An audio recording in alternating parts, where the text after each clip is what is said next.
Across the bay from San Francisco, we're in Oakland today. You know, there are some things you can always count on seeing at the World Series. Crowded parking lots, lines of fans, and that general feeling of excitement. And all those things are here in Oakland today as we get ready for Game 1 of the 1973 World Series between the New York Mets and the Oakland A's. But whether you're outside the Oakland Coliseum, where we are right now, or inside, where we'll all be in just a couple of minutes, there's another part of the World Series that you always know is there, but you never see. Pressure. Pressure makes some men do funny things. Some men do great things. Some rise to meet it. Others deny it's there, even though they know it is. Well, during the course of this World Series, we'll be talking about that pressure. And we'll show you how some men have handled it and how it has handled some men. We don't know how the pressure might be a factor in this World Series, but this much I can promise you, it is here.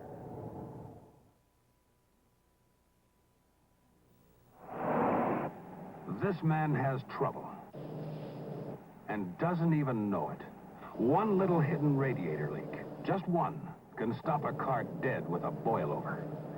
You can keep this from happening to you by using the one leading antifreeze that stops most common radiator leaks. Zerex antifreeze from DuPont. Zerex stops freeze-ups, helps stop boilovers and corrosion, and it stops leaks that can stop your car. You say you want to save money?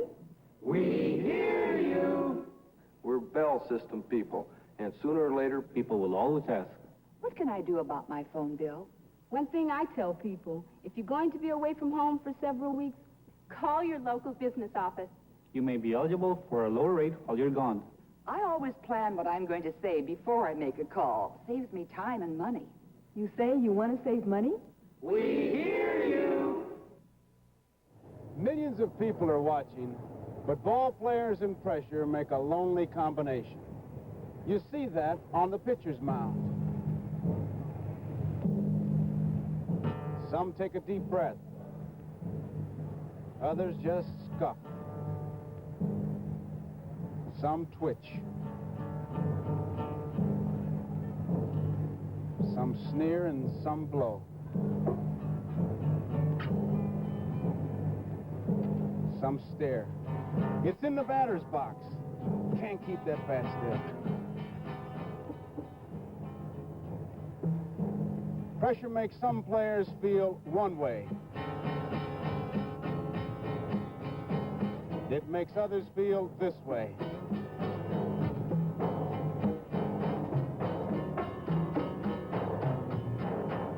It brings out the extra effort.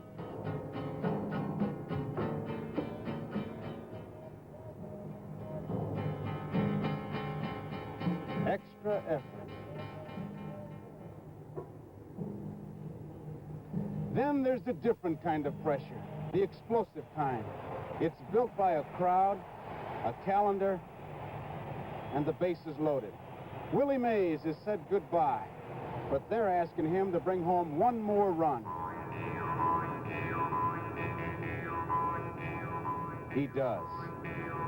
Managers react to pressure by calling meetings or by pacing. Or by pacing and chewing.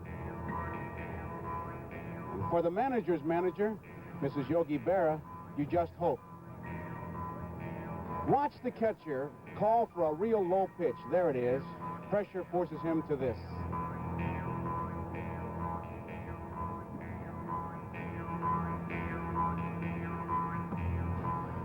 He caught this one.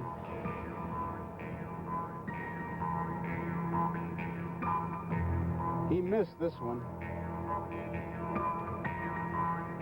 But he caught this one.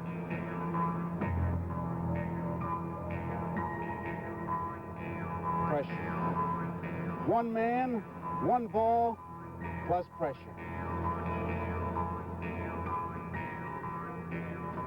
Here's what happens when you take a routine play and you add pressure. Andy Etchebarren, meet Earl Williams.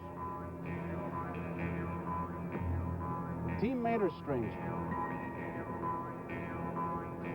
But some things never change, like Brooks Robinson on a ground ball. Sometimes it's a crowd.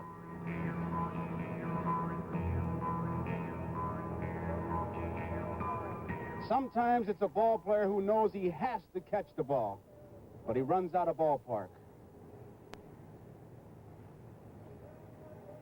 Even umpires feel it. Mr. Shylock, this side up. As a cure for pressure, some psychiatrists recommend group encounter.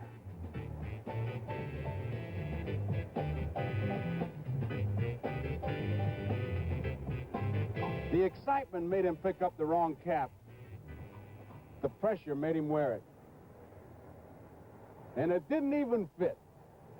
Speaking of pressure, the story of the year was Henry Aaron. And like everyone else, we wanted to interview the man who didn't quite catch Babe Ruth this season, but did set an all-time record for interviews. But how do you do a different kind of interview with Henry Aaron? Well, we'll show you in a minute.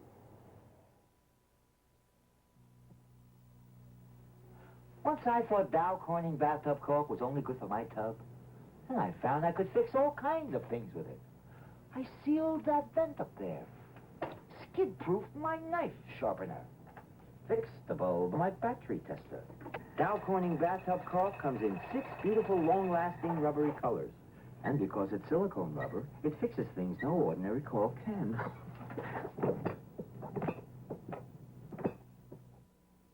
You want to be a better bowler? Better team up with Brunswick, the #1 name in bowling. Brunswick balls, bags, and shoes. Brunswick with the hottest looking bowling ensembles for top-ranking pros or beginners. Serious about your game? Quit clowning around. Call toll-free anytime, 800-243-6000 for the name of your nearest Brunswick dealer. I want you to be the sportscaster, or be the guy to ask the questions, and I will be Henry Aaron. And you ask me some of the questions, or all of the questions, that they've been asking you. I'm sure you've been asked many questions. Okay. That's going to be fun. I hope so. All right. I never hit 714 home runs. Go ahead there, Joe Sportscaster. All right. Henry, let me ask you a question. Okay. What did you do to make your wrist so strong? Well, I guess that when I was a kid in school, I threw a lot of spitballs. And that works on your wrist a lot. How did you make your wrist strong? Carrying ice up 2 or 3 flights of steps has made my wrist strong. Okay, ask me. Tongs. All right, ask me again. All right. How did you manage to make your wrist so strong? Well, I lived in this Italian neighborhood, and we used to deliver ice with tongs. I used to go up the...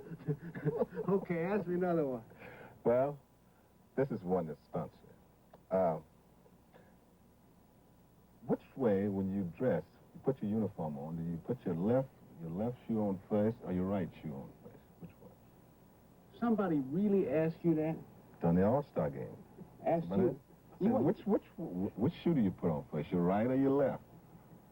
I gotta ask you. How did you answer that? I told him to come in the clubhouse the day of the All-Star game. You can find out. And watch you. And watch me. Henry, do you feel the pressure? Feel any pressure at all? No, not a lot. I don't sleep much. I haven't been eating much. And I don't feel any pressure. A little nervous and scratchy, but no. I can't believe it. Can't believe it. No, I can't really believe it. Well, And, it bothers me a little bit. I choke up a lot. I figured it. I figured it. I choke up a lot. Yeah. Well, tell me, how do you cope with this? Every day, constantly, this pressure thing. Well, how do I cope with it? Well, I just come out, and I figure I come out, and if I'm here, I'm gonna... Just do the best you can, huh? Yeah. How do you answer that? What do you tell them? Do you have a different answer for Well, you? the only thing I tell them, Joe, is that really there's no pressure on me. I feel like the thing that I'm doing now, it can take me 2 or 3 years to tie a break Babe Ruth record. So actually, it's no pressure on me at all. Now, that's the best answer I can give them, but they constantly, they want to get the answer that you just gave me. Well, another question I asked, what size bat do you use? I use a 33.5-ounce bat. He says, you use a bat that large? I said, yeah, 33.5 ounces. Are you sure about that? I said, yeah. He says, just pick it up. And they go and pick it up. He says, it doesn't weigh 33.5 ounces. It must weigh 35. Like they know. Yeah. I've been following your career for a long time, Hank. And I noticed the progress that you made. Which way do you bat, left or right? Oh, no, you're putting me on. Somebody asked you which way you bet? Somebody asked me which way did I hit. Is that the most unusual question they ask you? Well, I get a lot of requests for my hair, you know, piece of my hair. I wanted to send it through the mail, you know. That's funny. That's really funny. That's really funny. You got to bring that up, didn't you? Well, maybe I hit 700 home runs, and that's why I'm like this. But I kept sending it out. Do you send it out? You kept sending all yours out. Do they ask you for a piece of your hair? Yes, they do. Joe, did you ever think you'd be challenging Babe Ruth home run record? You mean we're not playing I'm Henry Aaron now? You're talking about Joe Garagiola? Joe Garagiola. Okay. Now, you realize, I'm sure, if somebody hasn't told you that Babe Ruth hit 714 home runs, right? Right. And you wonder if I challenged him? Yeah. Do you know if I took all my home runs, including the 3 I hit on the playground, and multiplied by 9, I'd still be 28 short? No, I never thought I'd challenge Babe Ruth's record. I tried to catch one of your home runs. You're kidding. Yeah. Where? In Tell me. Pittsburgh, Tell in me. Pittsburgh. Look right at the camera and tell them. I tried to catch one of your home runs. How in far Pittsburgh. was it? About 380. Look in the camera. How far? About How far was it? 380. 380. And the wind was blowing in. No, blowing in. I mean, against Blowing me. in. Yeah. And you thought you could catch it. Yeah. And you jumped up, Jumped up. and you didn't get it. Didn't get it. And Somebody thought you were Ralph Connor, though. That's the kind of question they came. They said, that must have been Ralph Connor. The way I hit that ball. Switch hit me. Yeah. Yeah. But tell them that it was hit hard. It was hit hard. You didn't want to catch it because you might hurt your hand. I was afraid it was going to hit my Yeah. hand. You wouldn't be able to play again. Right. Right? Right. You're quite a guy.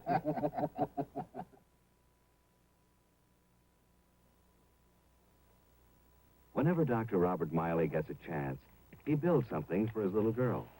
We designed the Craftsman Type 1, Sears 3/8-inch drill for men like Dr. Miley. It puts out more power than other similar drills. It's reversible, has ball bearings at key stress points, and the variable speed control gives Dr. Miley the accuracy he needs to put a circus wagon together. The Craftsman Type 1, the drill that's designed for the man who knows what he's doing. How do you start the school year? Start it comfortably with a new look of cotton corduroy in jeans and jackets by Landlubber. Great for comfort. Cotton breathes, moves with you. Great for looks, the new cotton corduroys. 100% cotton. For style, for school, for fall. Comfortable cotton. It's a natural wonder. Henry Aaron will become the first active major leaguer in history to throw out the first ball at a World Series game. Then it'll be Matlack for New York, Holtzman for Oakland, and pressure for everybody.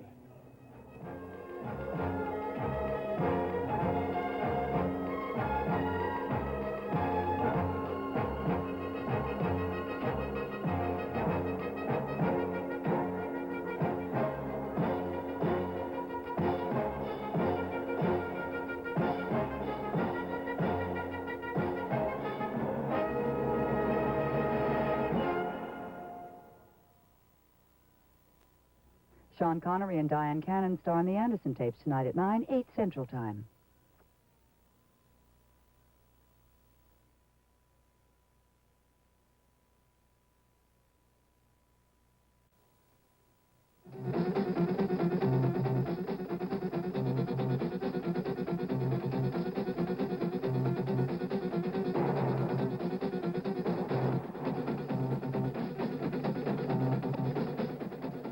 Welcome to Game 1 of the 1973 World Series.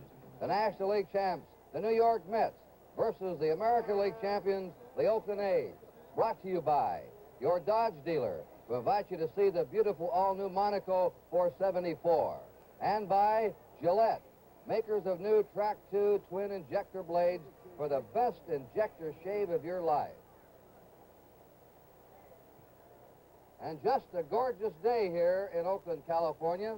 A bright, sunshiny afternoon, temperature in the 70s, and a slight breeze blowing out from home plate to center field. The weatherman says we're going to have good weather for Game 2 also tomorrow. Hi, everybody. I'm Kurt Gowdy, and on behalf of NBC Sports, welcome to the World Series. And will the real New York Mets stand up for the 73 World Series? I don't mean the team that struggled most of the year and finally won their division just 3 games over 500. I mean the team that won 20 of their last 28 games and then outpitched and out-hit the Cincinnati Reds for the National League champs. They're healthy. That's the team. The Oakland A's are the defending world champs. They have been made the favorites to win this series, but they think they're going to have an intense struggle in beating the Mets. Two left-handers today. John Matlack, a brilliant young left-hander, on the mound for the New York Mets. Ken Holtzman for the Oakland A's. And two players will be starting in center field who didn't think they'd be there for the opening of the series. Willie Mays for the New York Mets. Reggie Jackson in center field today for the Oakland A's. Speaking of the A's, a man who's seen every A's game the last 12 years, been an outstanding broadcaster for them. Monty Moore is our colleague here. Monty, let me ask you something. Is this Oakland team this season better than the team that won the world title last year? Kurt, we think it is for several reasons. Number one, Reggie Jackson is here today. He wasn't in the World Series last year, and he led the league in home runs and RBIs. Ray Fosse is better behind the plate. We are better defensively as a catcher. And this year we have a better bullpen, even with Raleigh Fingers as good as he was last year. And Vida Blue is here as a starter this year. So, yes, I think we're better.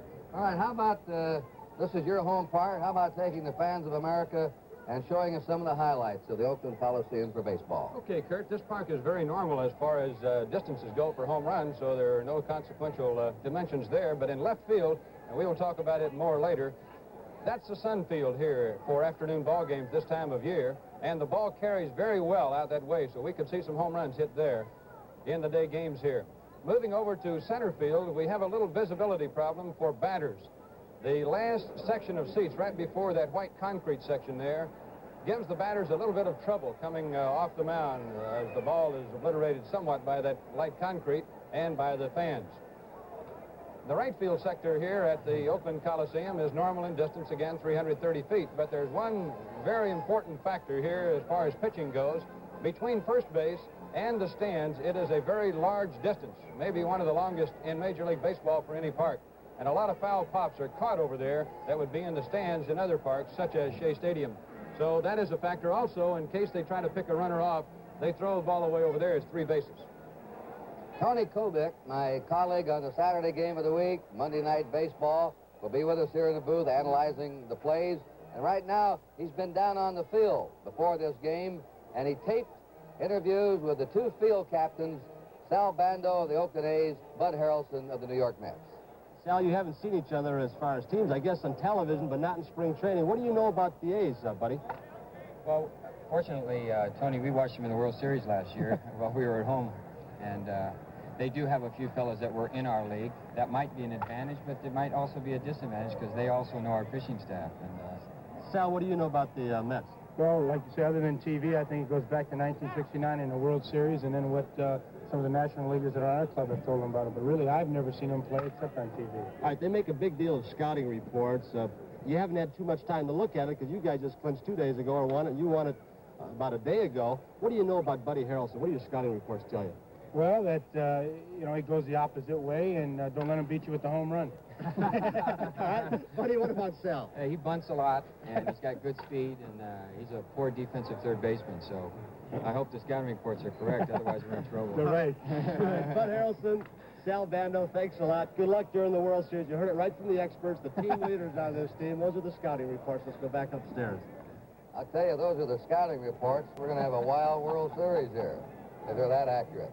All right, we're ready down on the field now. We're going to have the introduction of the players of the Mets and the Oakland A's, and then we'll have the ceremonial first pitch. So let's join the activities down on the field here at the Oakland Coliseum. Good afternoon, ladies and gentlemen. Welcome to the Oakland Alameda County Coliseum for the first game of the 1973 World Series. Here are the official lineups. First, the New York Mets. Here's the manager of the New York Mets, number 8, Yogi Berra.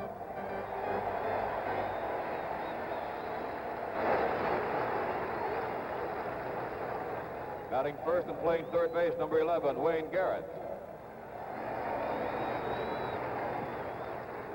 Batting second and playing second base, number 16, Felix Millon.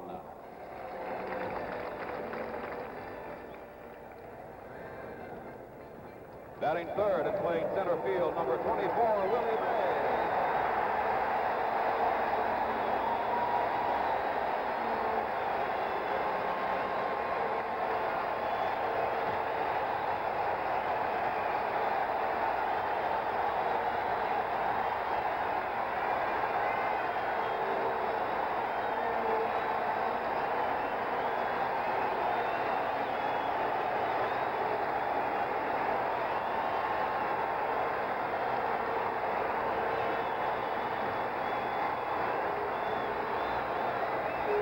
Batting fourth and playing left field, number 21, Cleon Jones.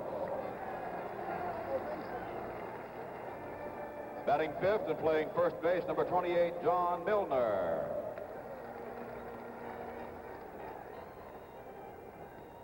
Batting sixth, the catcher, number 15, Jerry Grody.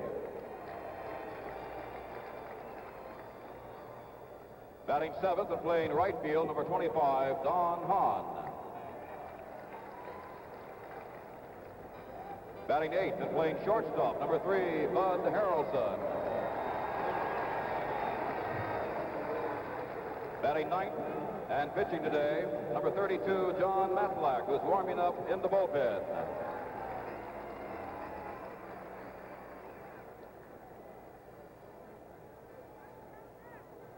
And here are the remaining players and coaches of the New York Mets.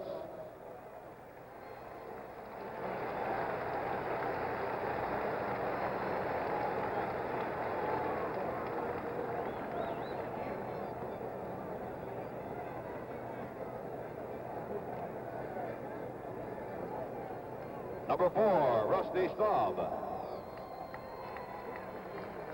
Number 5, Jim Beecham.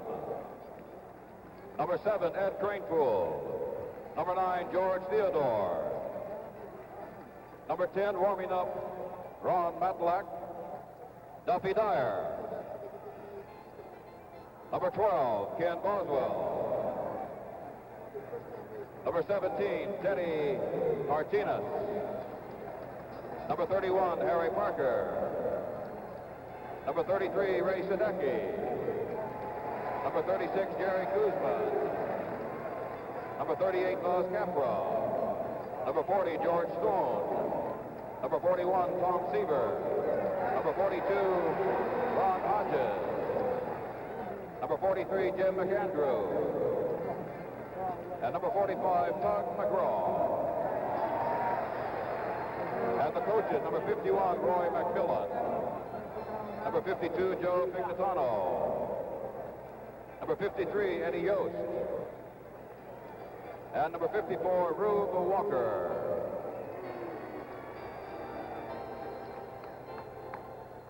And now for the defending world champion, Oakland A's.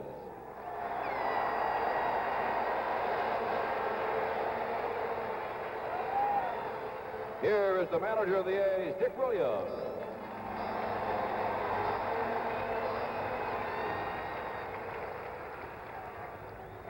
Batting first and playing shortstop, number 19, Campy Campaneris.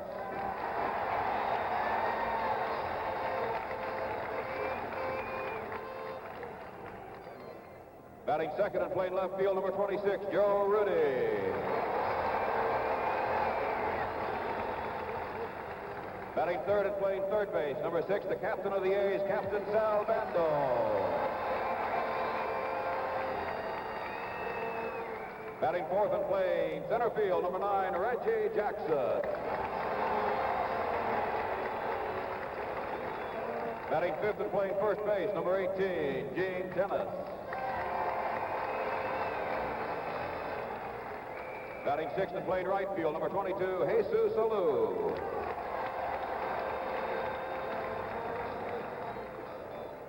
Batting seventh, the catcher, number 10, Ray Fosse.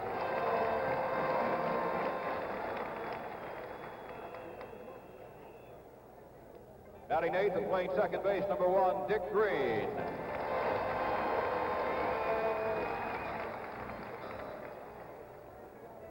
Batting ninth and pitching today for Oakland, number 30, Ken Holtzman, warming up in the bullpen. And warming up Ken Holtzman, number 44, Vern Hoshite. And here are the remaining players and coaches of the Oakland A's.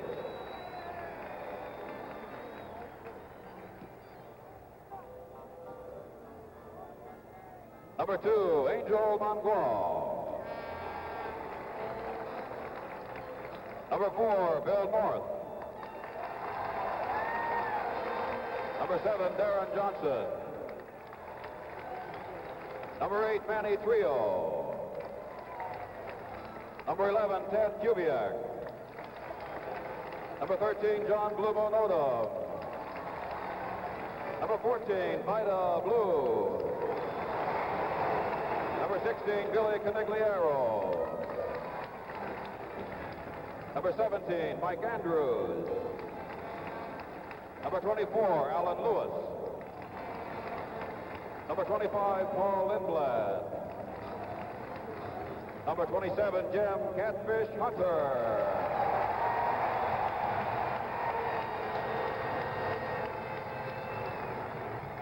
Number 28, Horacio Pena.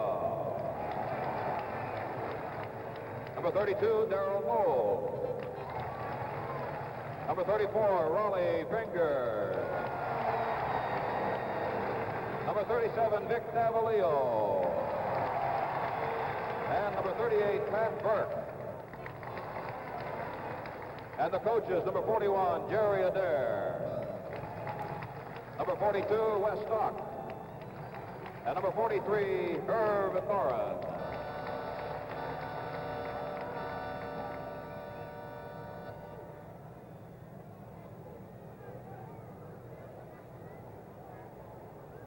Bearing the colors today is the United States Army Military Police Color Guard from the Presidio in San Francisco. For the opening game of the 1973 World Series, the national anthem will be sung by Jim Neighbors. And now to honor America, let us all join in singing the national anthem.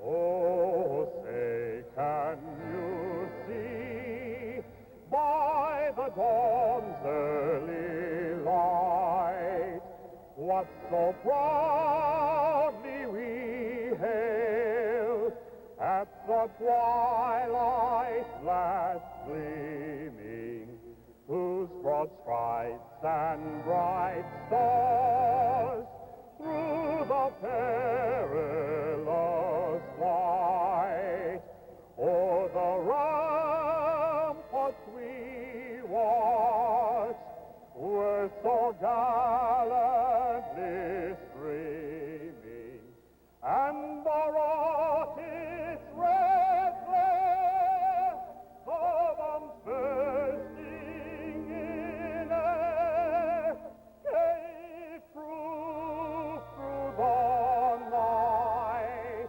that our flag was still there.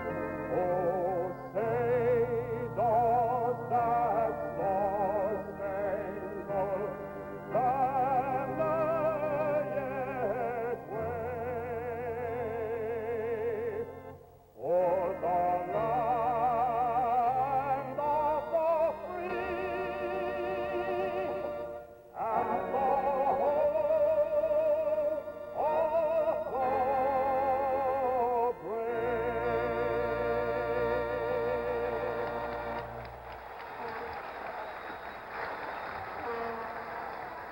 We'll be back to the ceremonial first pitch of Game 1 of the 1973 World Series in just a moment. This is Monaco, the principality governed by Prince Rainier III, and this is a special time for Monaco. 1974 will be the 25th anniversary of my reign. We will have a lot of festivities and all kinds of manifestations to commemorate this anniversary.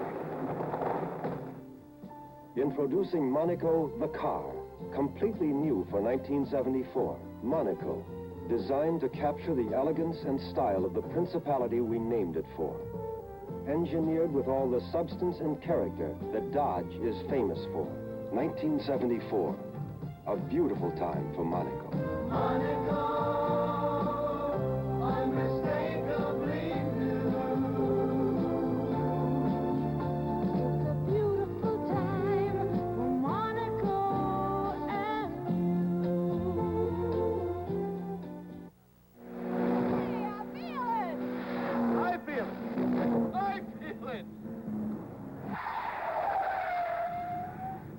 You can feel the difference with Uniroyal steel-belted radials. Look what happens when you turn on a regular bias-ply tire. Part of the tread leaves the ground. But the Uniroyal radial has flexible sidewalls, so you have more tire on the road to turn quick and stop short. I feel it. It's the Uniroyal feel. You'll feel it, too. Hey, I feel it. Is it catching? Best shave of your life is just ahead. Behind the A's dugout. We are honored this afternoon to have one of baseball's all-time greats throughout the first ball. His 713 home runs are just one behind the career record of Babe Ruth, the incomparable Henry Aaron.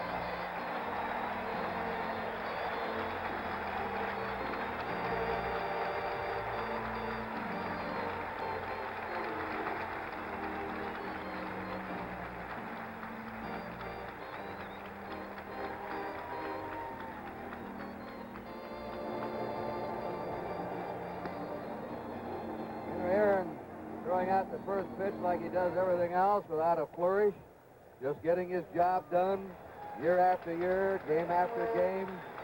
And it seems strange, Monty, to see him behind the American League dugout today. Yes, it really does, Kurt, and we were talking about this before the ball game, but Henry has been out here on the West Coast making some appearances, and I understand has some more to make real soon. Well, we're delighted he could be here today to throw out the first pitch. It's only fitting for the drama he's brought to baseball this year. That's the Oakland dugout. They're taking the field. They get a roar.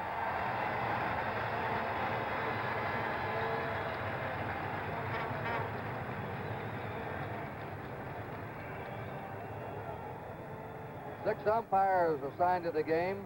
Behind the plate, Marty Springstead of the American League. The veteran is the first base umpire, Augie Donatelli of the National League. Gary Newdecker of the American League working second base. Paul Pryor of the National League at third. Russ Getz of the American League down the left field line. And Harry Wendelstedt of the National League will be working the right field line. The first World Series for all three of the American League umpires. Kenneth Dale Holtzman, who pitched his best game of the series in the playoffs against Baltimore last Tuesday. 2-1 victory, 11 innings, allowing just 3 hits. Walked only 1. He had tremendous stuff and had his control. He struck out 7 in that game. The only run he allowed was a home run by Earl Williams. He had 10 days rest before that game, and he said he needed the rest. We'll take a look at him in slow motion so you can study the motion. Tony? Against Baltimore, he threw primarily fastballs. I guess of about 110 or 15 pitches he threw just 8 breaking pitches. I think it's going to be a surprise for this Mets team to see a different Kenny Holtzman than he remembered when he pitched for the Chicago Cubs. He's had trouble with the New York Mets. His lifetime record while he was in the National League with the Cubs, 4 wins, 9 losses against the Mets. And he didn't beat them the last 2 years he was in the National League. The first batter of the 1973 World Series, the 70th World Series, by the way, is Wayne Garrett, who had a sizzling month of September to lead the Mets in the batting average for that month. But he's had a poor playoff with the bat. He had only 2 hits and 23 times up in the playoffs. His seasonal average was 256. They play him a couple of steps toward right. And the first pitch of the series is top foul out of play. Garrett usually goes for the first pitch. I was about to warn you of that. He's a first ball hitting batter. Leon is on deck, and then Willie Mays. Garrett, born in Brooksville, Florida, lives in Sarasota, Florida. The fastball is a little low. 1 ball, 1 strike. Holtzman this year, 21 wins, 13 losses, a 19-game winner last year. Foul back. The A's traded him, sent Rick Mundy to the Cubs. Mundy's helped the Cubs, and Holtzman has certainly been a big aid to the Oakland A's. He attended the University of Illinois, receiving a B.S. degree in business in '67. Curveball is popped up. Sal Bando, the third baseman's there. And we have the first out of the series. Before Felix Leon steps in, I want to tell you that this telecast is presented by authority of Major League Baseball, is intended solely for the private, non-commercial use of our audience. Any publication, reproduction, retransmission, or other use of the pictures, descriptions, and accounts of this game without the express written consent of the Commissioner of Baseball is prohibited. Felix Leon, according to some experts, the most underrated player in this World Series. He hit .290 for the season, and he hit .316 in the playoffs. Slaps the ball around, ball 1 to him. You'll notice How he chokes up on the bat. Extreme. Choking up with a hand. The ground ball hit sharply to Dick Green. Green over to first base, 2 down.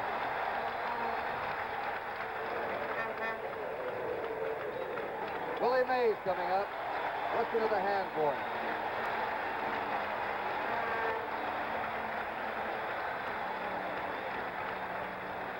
Willie Mays.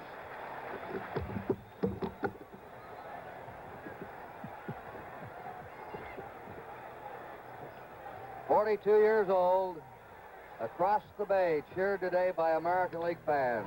There's a drive foul down the right field line. We pause briefly for station identification. This is the NBC television network.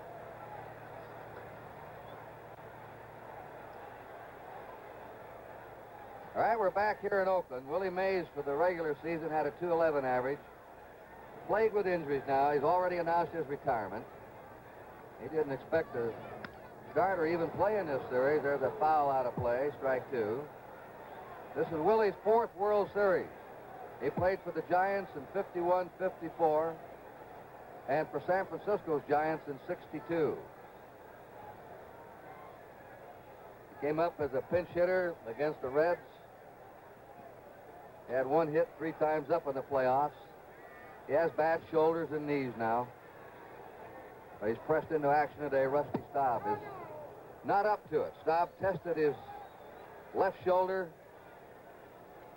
His right shoulder? Yeah, right shoulder, I believe. And just too painful for Rusty Staub to play today. 2 down, nobody on.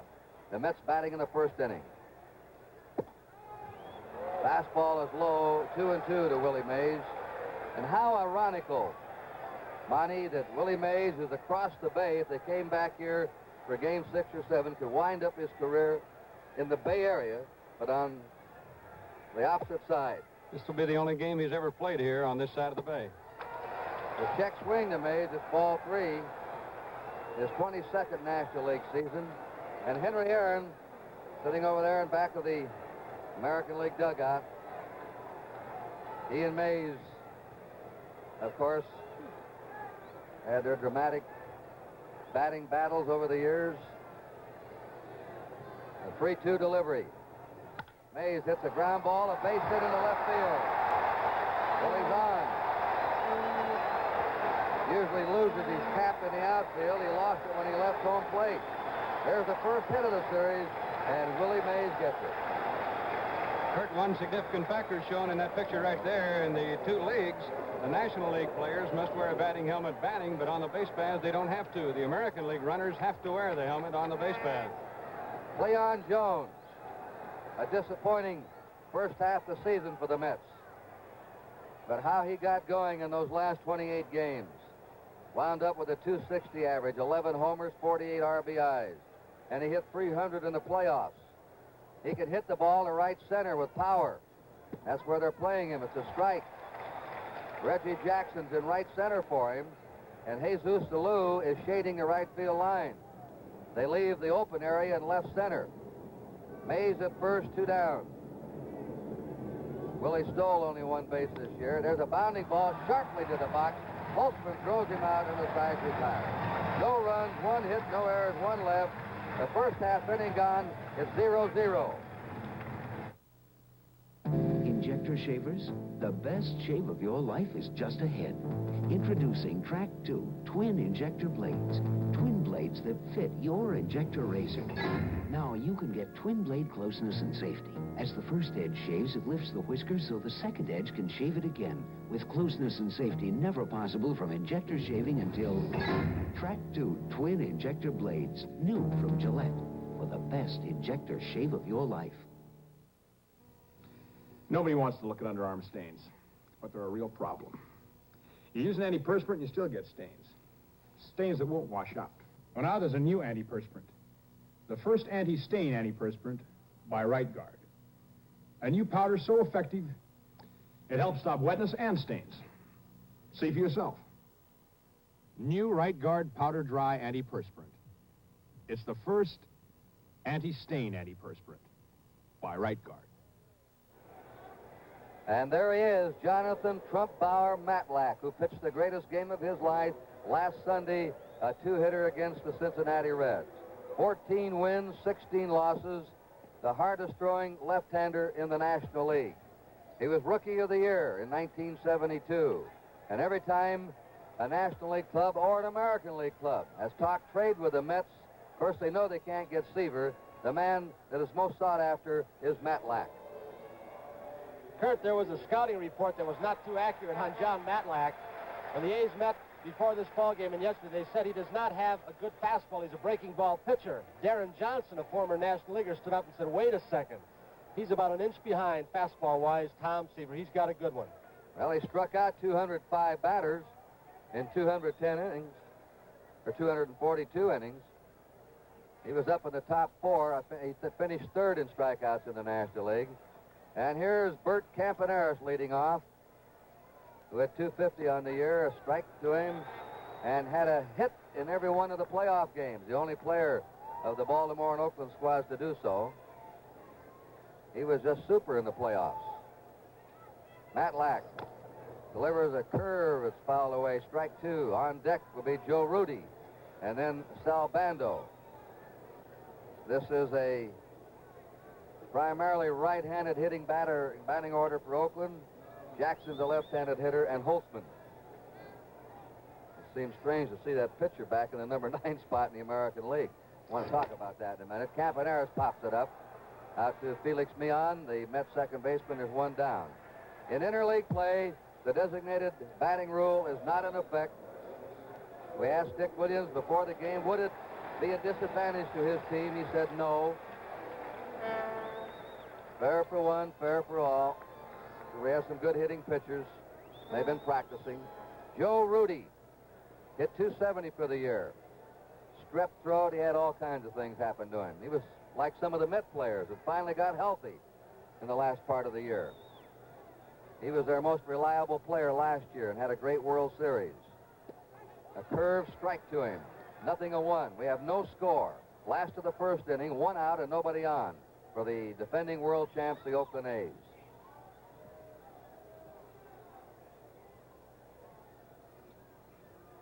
Rudy had 12 homers this year, 66 RBIs. They play him just a shade to left. Matlack's inside. Ball 2. Kurt, because he lost a lot of his power, he has changed his batting stance. He, last year, really closed up at the plate. But Sal Bando told him during a slumping period this year, you need to open up a little bit to get that power back, and he's done it. 1 ball, 1 strike to Joe Rudy. There's a drive into center field that is stabbed by Bud Harrelson. The outstanding little shortstop of the Mets, who has the range, the steady hands, and a good arm. Ball not hit hard, hit off the end of the bat. I think Matlack pulled the string a little bit. Harrelson had a long way to go and just caught it like an ice cream cone in the webbing of his glove. That's where this team has improved so immensely with Millan, his steadiness. Harrelson coming off to the injured list. Sal Bando, the captain of the A's, hit 288 for the year, 29 homers, 98 runs batted in. His best year. And he looks at a high curve, ball 1. Matlack is a fastball curveball pitcher. He doesn't have any freak deliveries. And good control for a young left-hander. Foul ball, 1-1. He averaged 3.7 walks per 9 innings this year. Not as good as last year when he averaged 2.6 walks every 9 innings. But he's not all over. He is fairly consistent. The 1-1 delivery to Bando with 2 down, nobody on.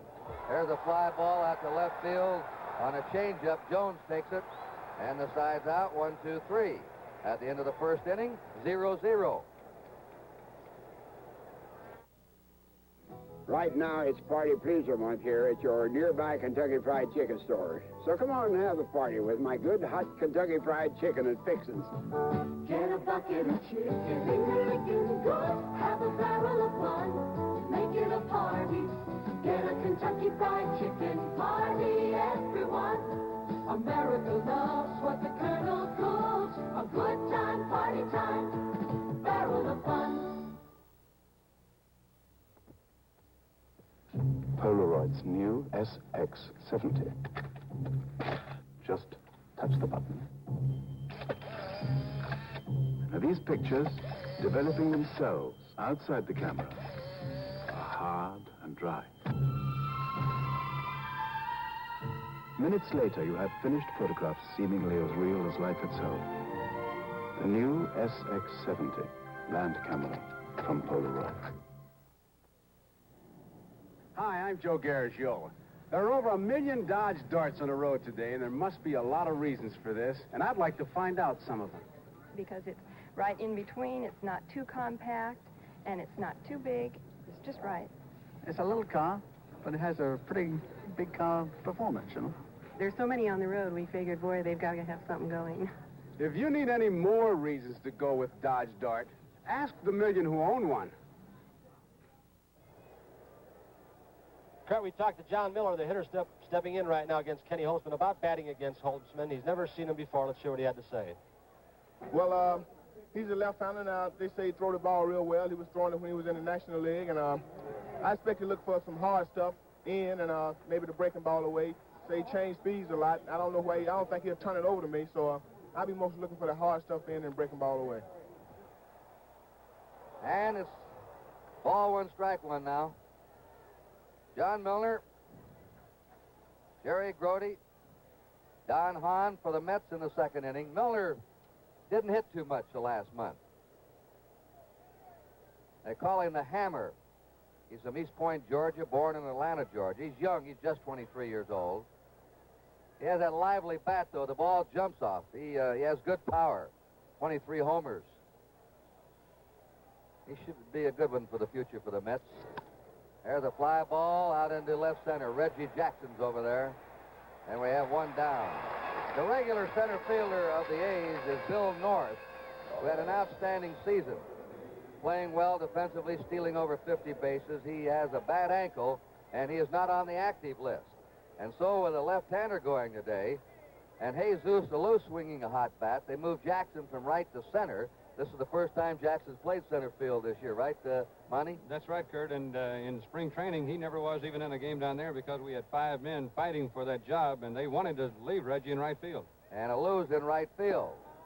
The batter is Grody, who hit .256 for the season with 1 homer, 32 RBIs, and they're playing him to right field. Jackson's over in right center, and Jesus Alou is in right, toward the line. Holtzman low, ball 2. Doesn't look quite as sharp to me, Monty, Holtzman, as he did last Tuesday against Baltimore. That was one of his best days ever, and he was really built up for it. Kenny sometimes gets a little quicker later in the game, Kurt. 1 out, nobody on. We have no score in the second inning. There's a ground ball to the right side. Green up with it. Throws to Tennis. We have 2 down. The A's infield. Bando's at third. Campaneris at short. Green at second. Tennis playing first. Rudy's the left fielder. Jackson's the center fielder. And Jesus Alou the right fielder. Ray Fosse behind the plate. Don Hahn, born in San Francisco, lives in Campbell, California. .229 hitter. Not much with a bat, but a fine defensive player. Foul ball for strike 1. In the playoffs, though, he had 4 out of 17. Takes a big swing. Swings from the heels. Usually doesn't hit the long ball. They're playing him shallow and toward right. Interesting to see after the scouting reports where these outfielders play the batters. You try to go to right field with that, a strike 2. A lot depends on who's pitching.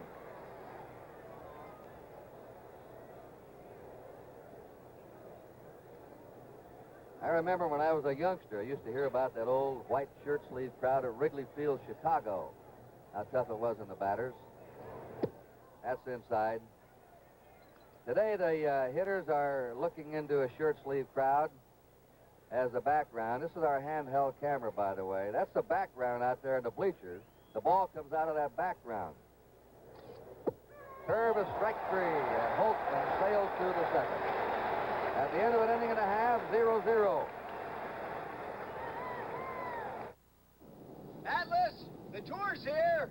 Look at Wow. that. Oh, my. Okay, take us up. Atlas stands for tires built with the strength of Atlas. What deep tread, built strong for long mileage. Why all these grooves? Good traction on wet roads. That's a tough tire. Tough to help protect you against road hazards. Where do I buy them?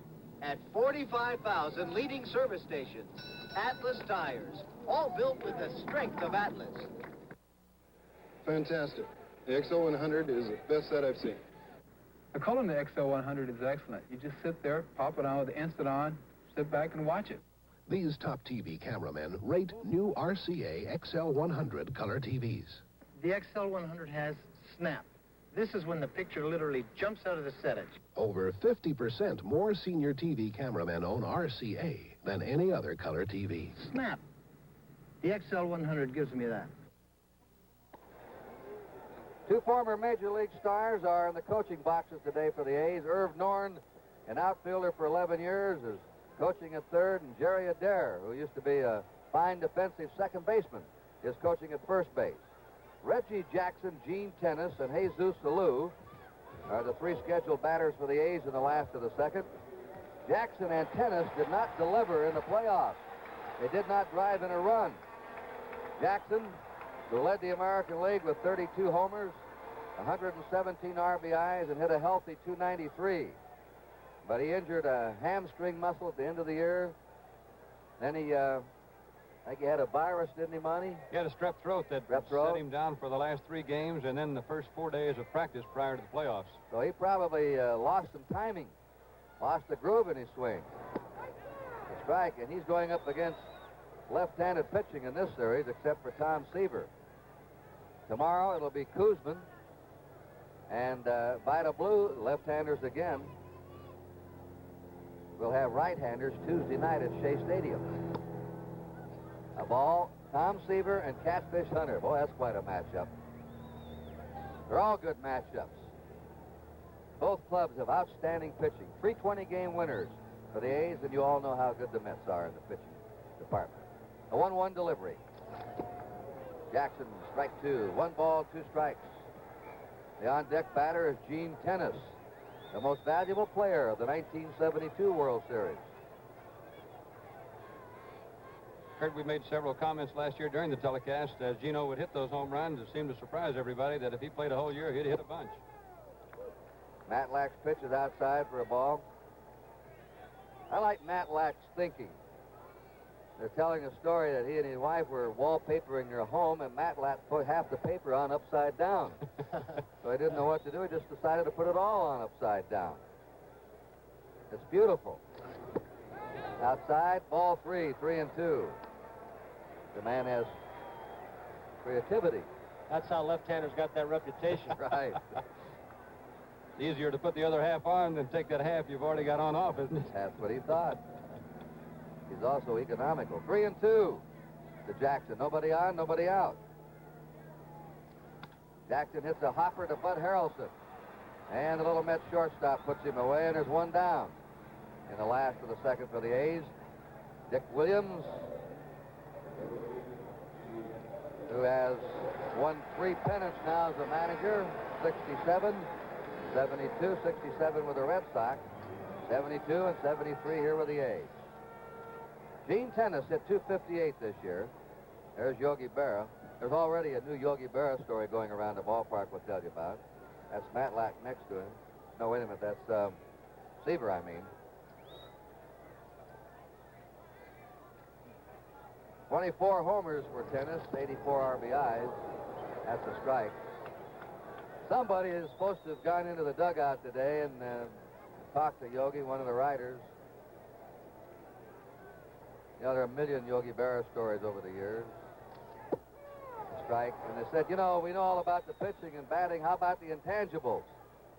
And Yogi's supposed to have said, well, the only 2 guys I know are Campaneris and Davalillo. Couldn't be true. 2 strikes to Gene Tennis. Tennis strikes out on a lightning fastball. First strikeout for Matlack, who says he's not as nervous today as he was in the playoffs. Said, I was scared to death last Sunday at Cincinnati. He should be frightened out of his mind every day. 2 down, nobody on. Jesus Salou, picked up by the A's from the Houston Astros in August, wound up hitting .306 in the American League. He had 2 hits 6 times up in the playoffs. And like Willie Mays, he used to be across the bay with the Giants. In fact, one afternoon, the 3 Alou brothers, Matty, Philippe, and Jesus, played the outfield for the San Francisco Giants. He hits it off the bat handle to first baseman Milner, and Matlack just overpowered them in the second inning. 3 up, 3 down at the end of 2, 0-0. Dodge has built 3 success stories on one foundation, this foundation. Success number 1, the tradesman van. Last year, sales were up 100%. Success number 2, the sportsman wagon. Best-selling compact wagon built in the U.S. Success number 3, mini motor homes. 2/3 of them are built on Dodge chassis. Now, that's a lot of success, but then this is a lot of foundation. You've probably seen demonstrations like this before, showing the effectiveness of polarized sunglasses in screening out glare. One brand has made a pretty big point of this. You might even think they're the only ones that fight glare. Well, they're not. The sunglasses you're looking through are polarized Foster Grants, and they fight glare as well as any you can buy. Let's go back and look at the same demonstration again, this time with polarized Foster Grants and the other leading brand. Judge for yourself. The simple fact is, polarized Foster Grants are unsurpassed when it comes to protection against reflected glare. Isn't it nice to know you don't have to pass up Foster Grant styling to get genuine polarized protection? Polarized Foster Grants. The looks, the lens. We've got it all. A happy 47th birthday today to Eddie Yost, coaching at third for the New York Mets. Roy McMillan, who 4 times led the National League as the best fielding shortstop, 16 years in the National League, is coaching at first. And Bud Harrelson will lead off for the Mets in the 3rd inning.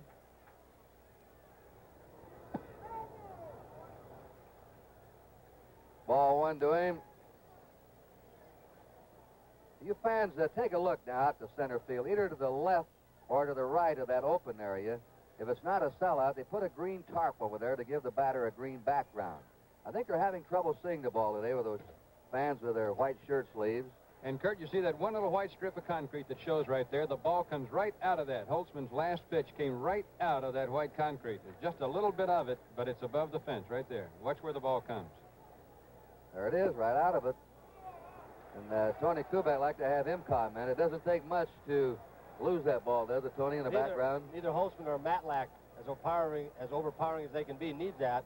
The ball comes out dark. You cannot see the spin on the ball. Change of speeds are very effective.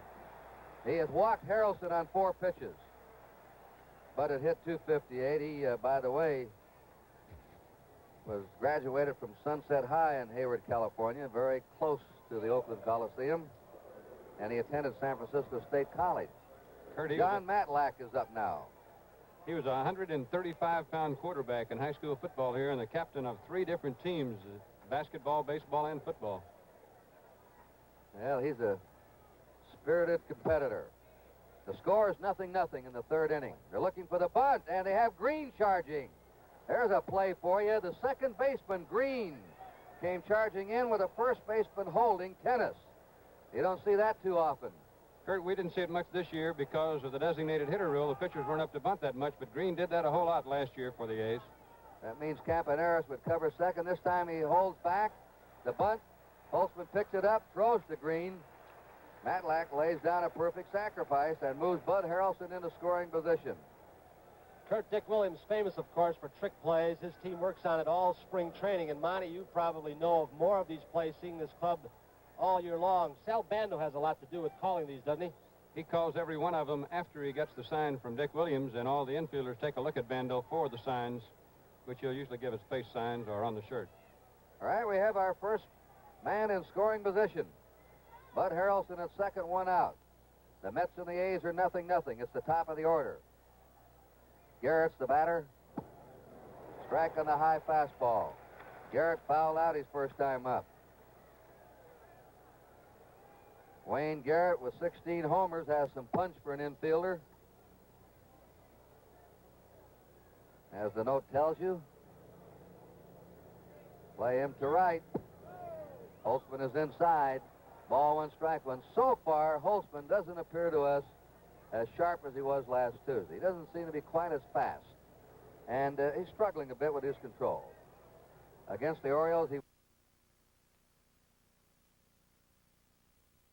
he was 0-2, 1-2, and most of the batters, ahead of the hitters. Went for a high inside pitch and fouled it back. 1-2.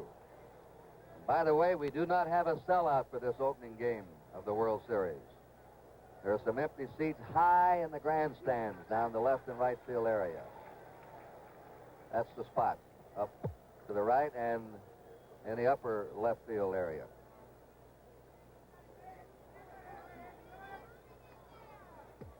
One ball, two strikes to Wayne Garrett. One out, Bud Harrelson at second.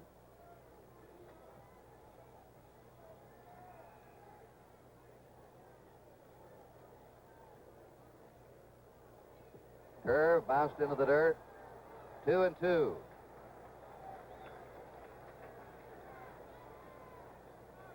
The Mets have the only hit so far. That was by Willie Mays in the first inning. Ken Holtzman has pitched 2 no-hitters in his career in the majors. Nolan Ryan, Don Wilson, Bill Stoneman are other active pitchers who've done it. Foul ball. Holtzman pitched a no-hitter against Atlanta in '69, did not strike out a batter in that no-hitter, an oddity. And he pitched a no-hitter against Cincinnati in '71. 27 years old.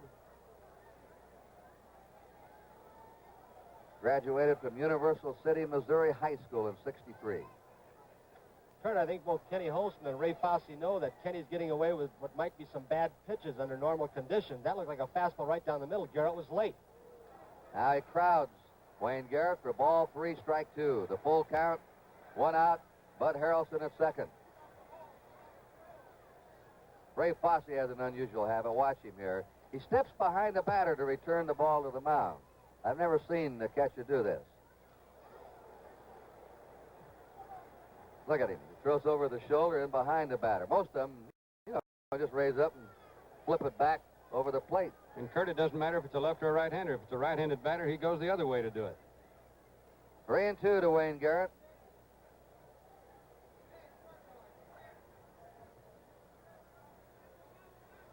One out, Harrelson at second. A pop-up down the first baseline. They give way to Gene Tennis, and he has it in foul ground. There are 2 down. That's twice that Garrett has popped up. Felix Meehan comes up. Usually makes contact. He grounded out his first time.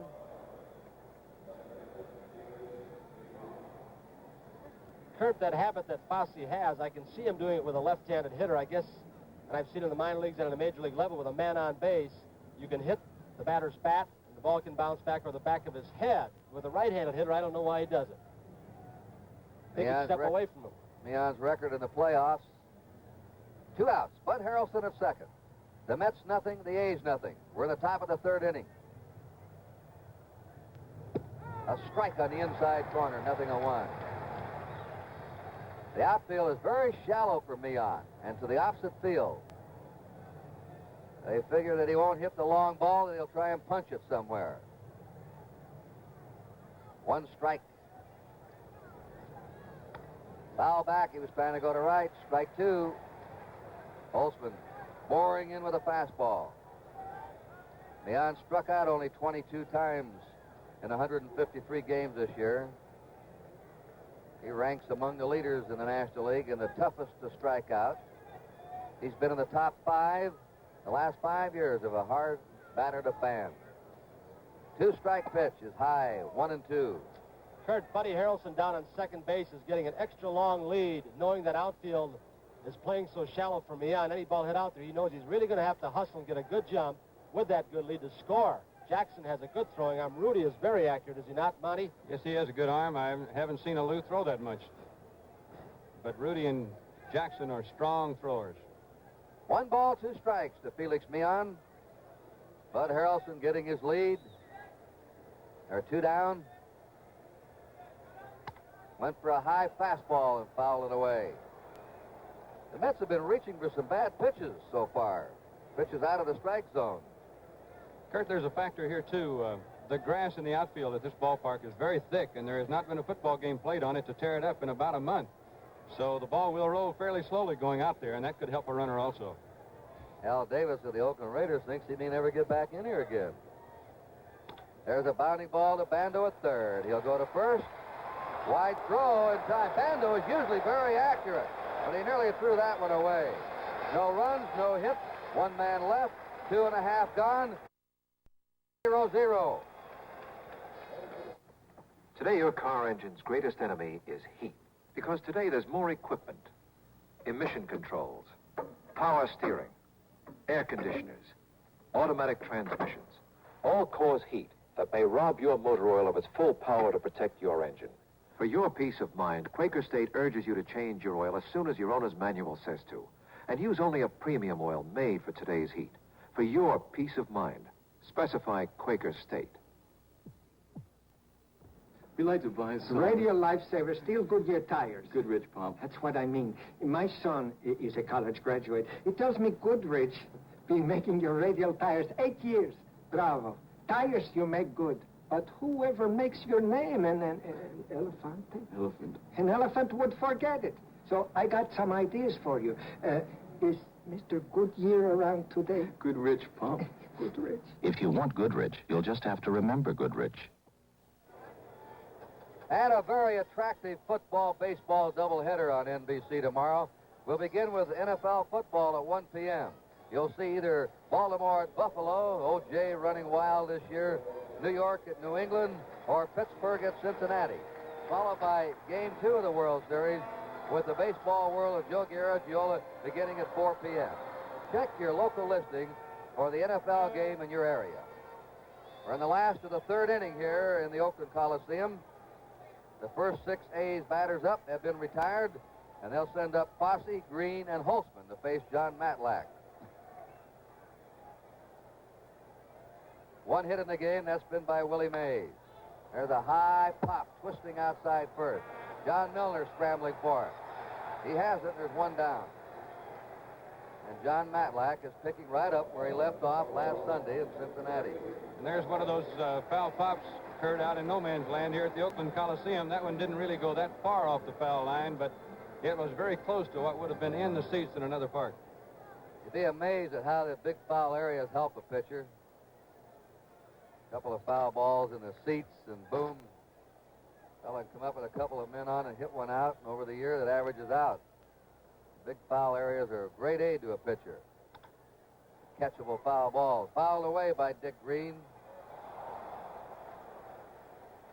Well, Matlack really seems in the groove. In his last 3 starts, 2 games during the regular season, the playoff, he's allowed just 1 run. He beat St. Louis 2-0. Lost to the Cubs 1-0. Then in the playoff game, beat Cincinnati 5-0. Inside. So far, he has stopped the A's cold, retiring the first 7 batters up. A 1-1 count to Dick Green. Dick looks at the curve high. 2-1. Dick hit 260 this year. He has some punch to right center, although they're playing him straight away. He can drive a ball deep into right center, especially a pitch high and outside over the plate. 2 balls and a strike. Kurt, he had a grand slam home run against the California Angels to win a game this year that knocked Bobby Valentine, who was an outstanding center fielder for the Angels, because Bobby made a try for the ball and ran into the fence and shattered his leg.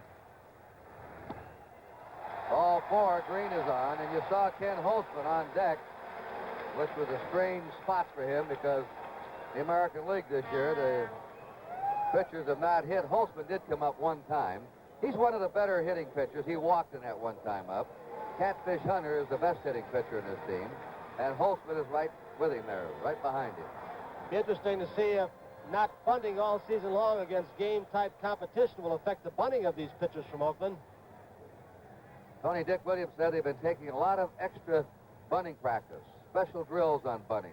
They brought in Bernie DeViveros of the Detroit Tiger organization, one of the outstanding bunting coaches, to teach them. There's a bunt foul ball. Strike one to Ken Holtzman. The A's have their first base runner on. Green who walked. Dick Williams with a swig now before he looks out again. So they've been drilling on bunting with these pitchers after they clinched their division. Holtzman squares away again and tries to bunt. There's a man going to second, and he's out at second base. Bud Harrelson took the throw. Grody right on the button with it. Kurt, this is one thing we should see a lot of in this series. Two fine catchers with good, quick throwing arms, good mobility. Grody keeping the ball out in front of him. Here comes Green. He thought the ball had bounded away a little bit farther, but Grody was on it like a cat with a perfect throw to Harrelson. Ray Fosse threw 4 of 5 Orioles out attempting to steal in the American League playoffs. You're right, Tony. Holtzman, curve is over, 1 ball, 2 strikes. Bert Campaneris on deck. Last of the third inning, 0-0.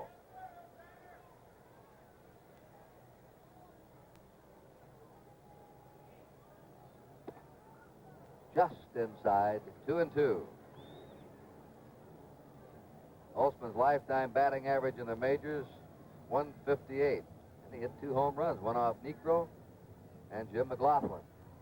2 balls, 2 strikes. Outside, 3-2. With 1 out, Matlack walked Green. Green was thrown out. And now he runs the count, 3-2 to his mound opponent, Ken Holtzman. Holtzman hits a foul right back our way.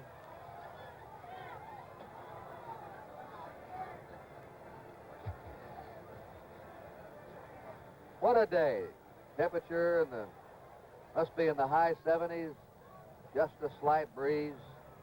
A perfect day. And the shirt sleeve crowd basking in the warm California sun. There's a sharp ground ball. Base hit by Holtzman. He makes the turn. He's going for 2. The throw. He's in with a double. Kurt, there you saw another problem. Not the hit that Holtzman got, of course, but pitchers are going to have should they get on base. Look at Holtzman right now. He hit the base awfully hard. Remember, he has not slid all season long. Watch how late he slides, and he risked injury. He still has his head bent over at second base. Look at him hit that bag. That's just the inexperience this season of not having had the slide. It's another thing. They haven't had to run that short dash before either, Tony. They haven't done any running. Garrett was drawn in, as you see, and Holtzman just slapped that ball by him. There's Jones firing into second, but too late. And now the A's have their first hit and their first man in scoring position. They have 2 down, and Bert Campaneris is up.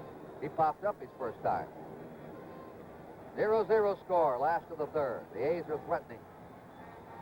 Dancing around, Meehan trying to bluff Holtzman back. Pitches on the inside corner, strike 1 to Campaneris. Campaneris in the playoffs hit 2 homers, knocked in 3 runs. He hit 4 homers all year. He's had a funny career, Kurt. He had 22 home runs one season. Fouls it back. Strike 2 to Bert Campaneris.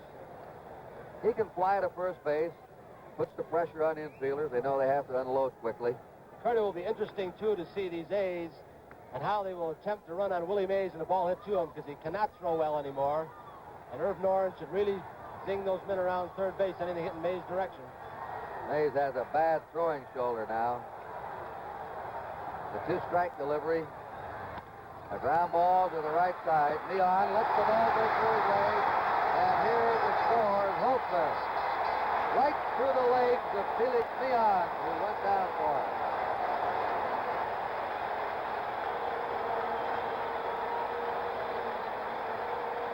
Not hit well. Backing up on the ball. Meehan showing a little insecurity. World Series pressure, I don't know, but he came up too soon, went down on that knee, and he was a dead man, letting the ball play him. He is charged with an error, and now you have one of the premier base stealers in baseball at first, Bert Campaneris, who stole 34 bases in 44 attempts. Joe Rudy was robbed of a base hit by Bud Harrelson his first time. Campaneris jockeying for his lead. 1-0, Oakland ahead in the last of the third.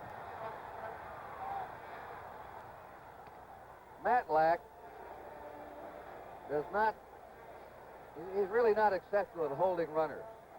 He does not have a good move to first base. He will look at home and go to first, or look at the runner and then come home, which is obvious to a base stealer. Plus, watch that knee kick.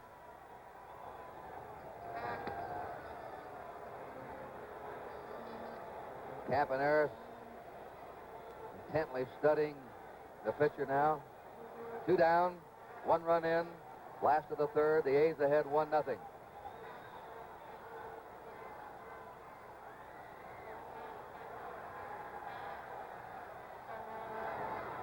The curve is over to Joe Rudy. Strike 1. There it was. You may have picked it up. He was looking at Campaneris. He came home. He does the opposite when he's going to first base, and Campy's really got a big lead, Kurt. Not right now, but he gets a much bigger lead against left-hand pitchers than he does the right-handers. It's unusual. He says he can see the ball better. 1 strike to Rudy. Matlack drives him back.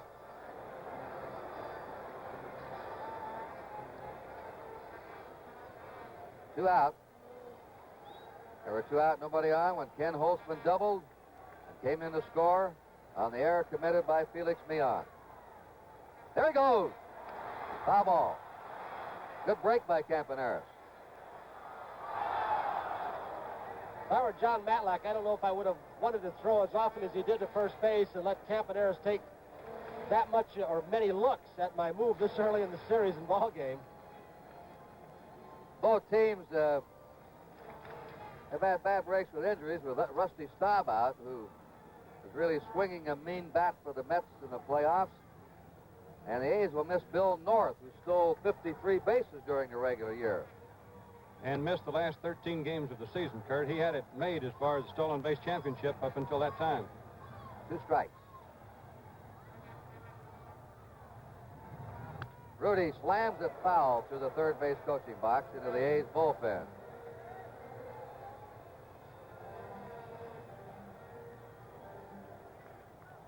Let's take a look this time how Campy got fooled with the head and the knee kick of Matlack. He starts back toward first base. Matlack goes home. But those base stealers catalog these kinds of things and remembered for the next time. 2 down. 2 strikes to Rudy. There we go. A high throw, and Campaneris is in the second. Matlack made a high throw. Milner couldn't handle it cleanly, and Campaneris slides as a stolen base.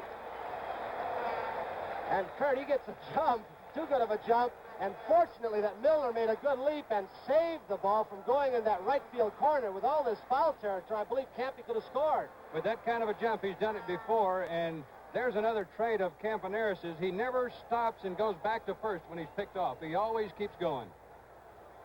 It's happened in the Dodger series to Richardson and I against the fabulous Maury Wills. He did the same thing. And now Campaneris is at second. There are 2 outs. The A's are leading 1-0. The count to Joe Rudy is 2 strikes. Ball 1, strike 2 to Rudy.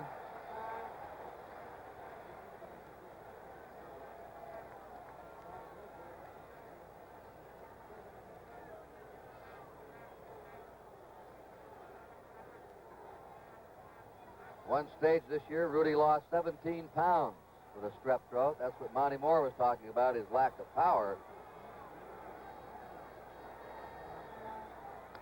Foul ball. 1 and 2. He had an outstanding year last year. He just hit 300 all year. Wound up batting .305. But interestingly enough, Monty, in the Mets scouting report on the right-handed hitting power of this A's team, they listed Rudy as the most dangerous hitter from the right side in a clutch situation, even over Bando and Tennis and Darren Johnson. I think Baltimore had just about the same report, according to some of their players. 1 ball, 2 strikes to Joe Rudy. Campaneris at second, 2 down. Rudy drills it into right field. Here's Campaneris coming in to score, and the A's lead 2-0.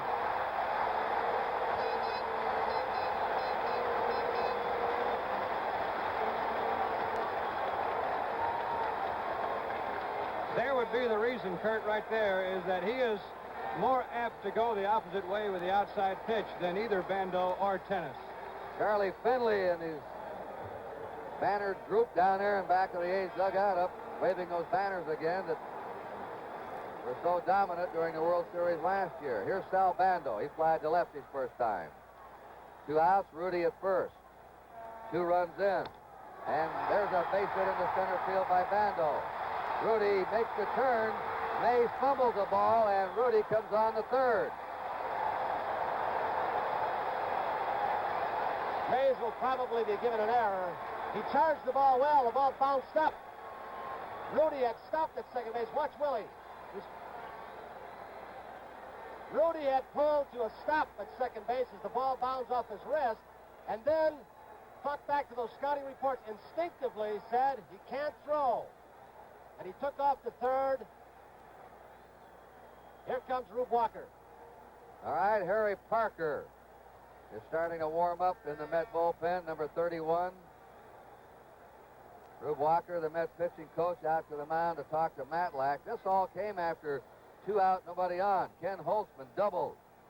And Campaneris hit what should have been a ground ball for the 3rd out, but it went through the legs of Felix Meon in the right field. Holtzman scoring. Campaneris goes second. Rudy singles him home, and Bando has just singled to center. Mays committed an error, allowing Rudy to go to third, and Yogi Berra.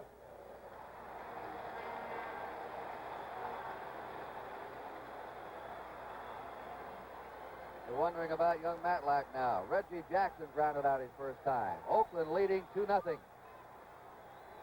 Runners on first and third. 2 gone. Ball 1 to Jackson. Harry Parker quickly getting that right arm warm. 5 games against the Reds, the Mets pitcher allowed a total of just 8 runs and no more than 2 in any one game. The A's have scored twice here in the 3rd inning. Jackson hits a high fly ball down the left field line. Jones coming on. That's the sun field. And Harrelson makes a good play crossing the line to grab it. 2 runs, 3 hits, 2 errors, 2 left. At the end of 3, 2-0 Oakland. To the Equitable agent, no 2 people are alike. Is there anyone else in the whole human race with your kind of style and your kind of grace? No 2 people are exactly alike. And that's what the Equitable agent never forgets. All his training and thinking are shaped around you and your life insurance needs. To the Equitable agent, there's nobody else exactly like Finley and his bannered group down there in back of the A's dugout, up waving those banners again that were so dominant during the World Series last year. Here's Sal Bando. He flied to left his first time. 2 outs, Rudy at first. 2 runs in. And there's a base hit in the center field by Bando. Rudy makes the turn. Mays fumbles the ball, and Rudy comes on to third. Mays will probably be given an error. He charged the ball well. The ball bounced up. Rudy had stopped at second base. Watch Willie. Rudy had pulled to a stop at second base as the ball bounced off his wrist, and then thought back to those scouting reports, instinctively said he can't throw. And he took off to third. Here comes Rube Walker. All right, Harry Parker is starting to warm up in the Met bullpen, number 31. Rube Walker, the Met pitching coach, out to the mound to talk to Matlack. This all came after 2 out, nobody on. Ken Holtzman doubled. And Campaneris hit what should have been a ground ball for the 3rd out, but it went through the legs of Felix Meon in the right field. Holtzman scoring. Campaneris goes second. Rudy singles him home, and Bando has just singled to center. Mays committed an error, allowing Rudy to go to third, and Yogi Berra.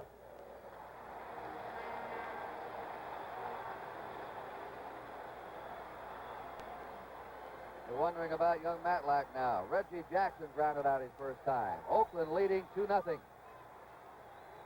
Runners on first and third. 2 gone. Ball 1 to Jackson. Harry Parker quickly getting that right arm warm. 5 games against the Reds, the Mets pitcher allowed a total of just 8 runs and no more than 2 in any one game. The A's have scored twice here in the 3rd inning. Jackson hits a high fly ball down the left field line. Jones coming on. That's the Sunfield. And Harrelson makes a good play crossing the line to grab it. 2 runs, 3 hits, 2 errors, 2 left. At the end of 3, 2-0 Oakland. To the equitable agent, no 2 people are alike. Is there anyone else in the whole human race with your kind of style and your kind of grace?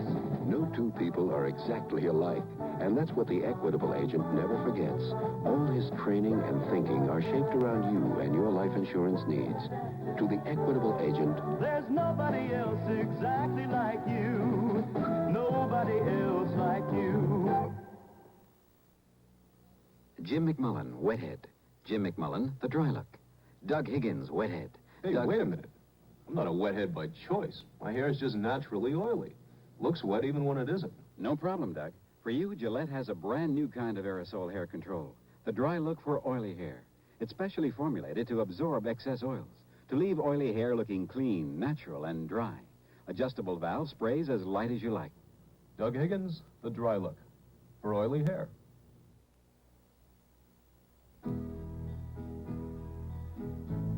Name?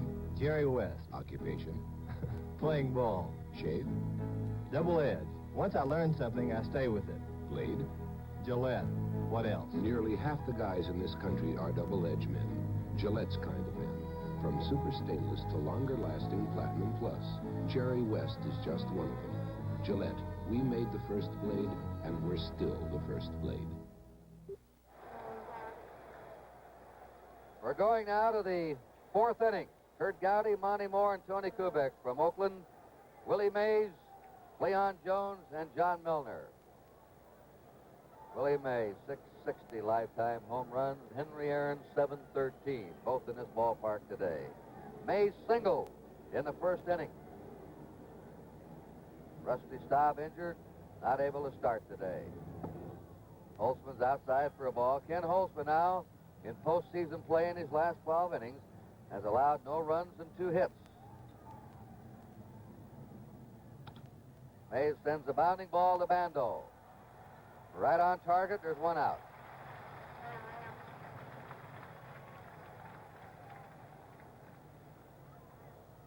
And the number 2 and 3 home run hitters of all time. There's the number 2 man, and you just saw the number 3 man bounce out. Commissioner Bowie Kuhn there, and that's Bill Bartholomew, the owner, the president of the Braves, alongside Commissioner Kuhn. Leon Jones hit a hot 1 hopper back to the box in the 1st inning and was thrown out. 2 runs, 3 hits for Oakland, no runs, 1 hit for the Mets. The Mets have committed 2 errors. Jones again shaded to right center by the outfield, a strike, and they leave a big gap in left center for him. So that appears to be the way they're going to play him with left-handers on the mound. 1 strike pitch.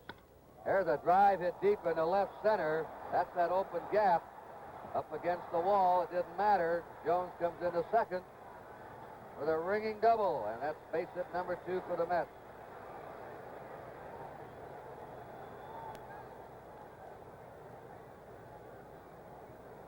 Oh, with 1 out, Jones at second. The next batter will be John Milner, who flied to center in his initial trip.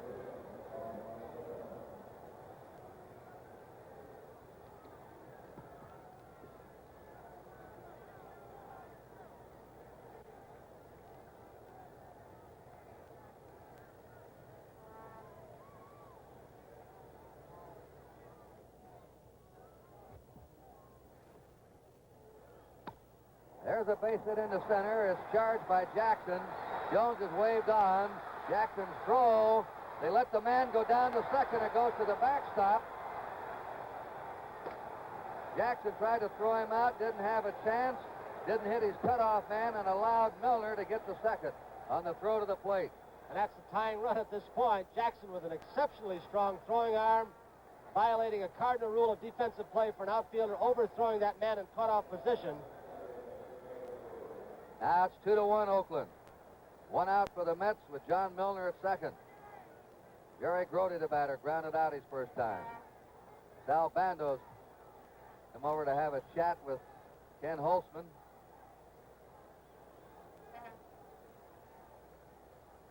Each team now with 3 hits, and the Mets doing what they've been doing all year, battling back, refusing to give in. Horacio Pena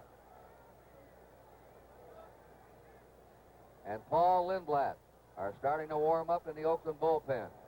There's a drive into left center. Jackson back. On the run, he has it. He saved a run there.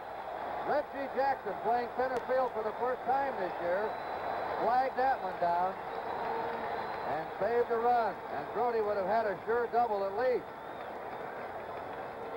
Here he goes back to left center field. Holtzman making mistakes inside. They've been playing these right-handed hitters toward right center field. He got rid of the ball quickly, holding that runner at second base. Good play, Reggie. Now they go to the box. And while they're conferring there to find out about Holtzman, who's been slapped hard here by the last 3 batters, we pause briefly for station identification. This is the NBC television network.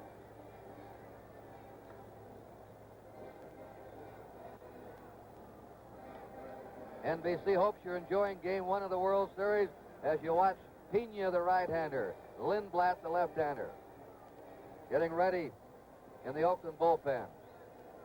Our score, Oakland 2, New York 1. The Mets have 2 down, John Milner at second.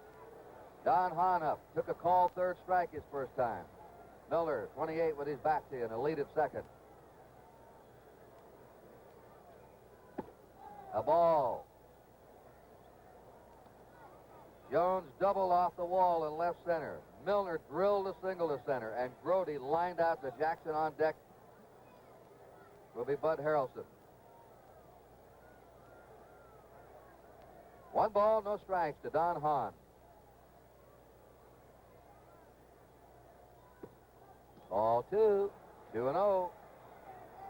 Kurt, during the American League Championship Series with Baltimore, the execution on the part of the Oakland A's pitchers was almost perfection. They played all the right-hand hitters to right center field, as Jackson is doing now, but they were hitting the outside corner, forcing the hitters to go that way. Now Holtzman is coming up and a little bit inside.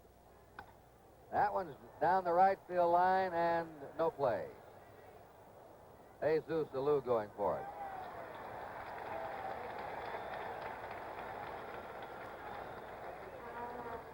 And we're very happy to see right in back of Commissioner Kuhn, the president of NBC, Julian Goodman. He's always been a hot baseball fan. He's going to get a good suntan today, too. There's a strike, 2-2.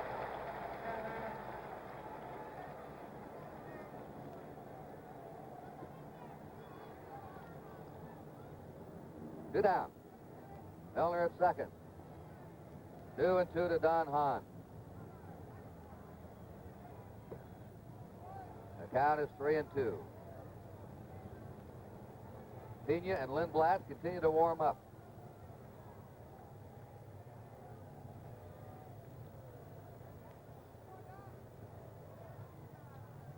Dick Williams studying Holtzman. 3-2 pitch. Reaching and fouling it back.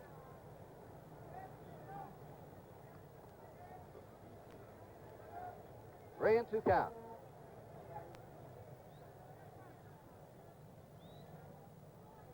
Ken Holtzman's 9th professional season began in the Cubs organization back in '65.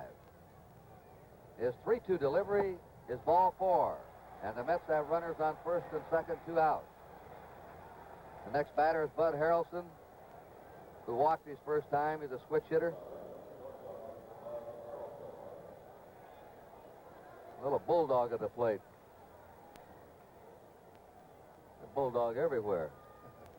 I would think if this series boils down to a battle of bullpens, I don't see how with the great starting pitchers. But if it does, the A's might have the edge with more depth in the bullpen.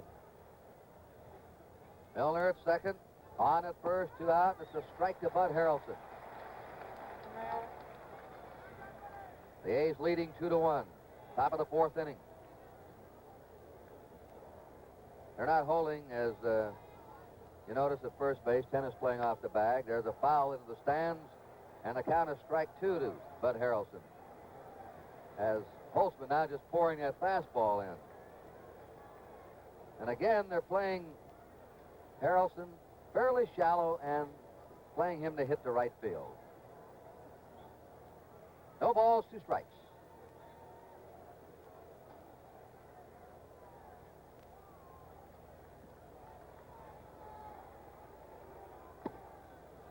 A high fastball makes it 1-2. And you can spot the outfield setup again. Look at Jackson. He's well over in right center. And Alou crowding the right field line. A hole in left center. And Rudy straight away in left. That's the way they've been playing most of these Met right-handed batters. Struck him out through the fastball right by. 1 run, 2 hits, 2 left. The end of 3.5. It is 2-1 Oakland. Now a program note from NBC. Tonight, paramedics Gage and DeSoto face some tense moments in another dramatic episode of Emergency. Then more suspense and adventure follow when Sean Connery and Diane Cannon star in the Anderson tape. Saturday night of the movie, right here at NBC. And to correctly check out the pronunciation, Sean Connery, we had to go to our Irishman here, Jim O'Gorman. Here's the way the A's ranked the American League. They were first, runs for and against, third best, the fewest runs allowed. Last of the 4th inning, Gene Tennis is up, strike 1 to him. The A's ahead, 2-1. John Matlack just a bit inside, 1-1. Tennis struck out first time. He'll be followed by Alou and then Fosse. 3 right-handers. They're deep and toward left for Tennis. Tennis hits a fly ball in the left field. Cleon Jones will be there, and there's 1 out. That's the sun field here in Oakland. And along about this time of day, it's a mean sun field. That sun perched right up above the top of the stadium. The stands look dark to the outfielder.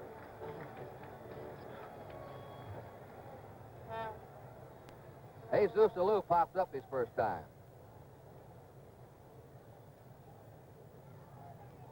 The man with a crick in his neck. And a million moves with that bat. He doesn't like to walk. He's like Manny Sanguillen. He'll go after anything. Strike 1 to him. 2 runs, 3 hits for Oakland. 1 run, 3 hits for the Mets. The Mets have committed 2 errors. One of the errors cost them a run.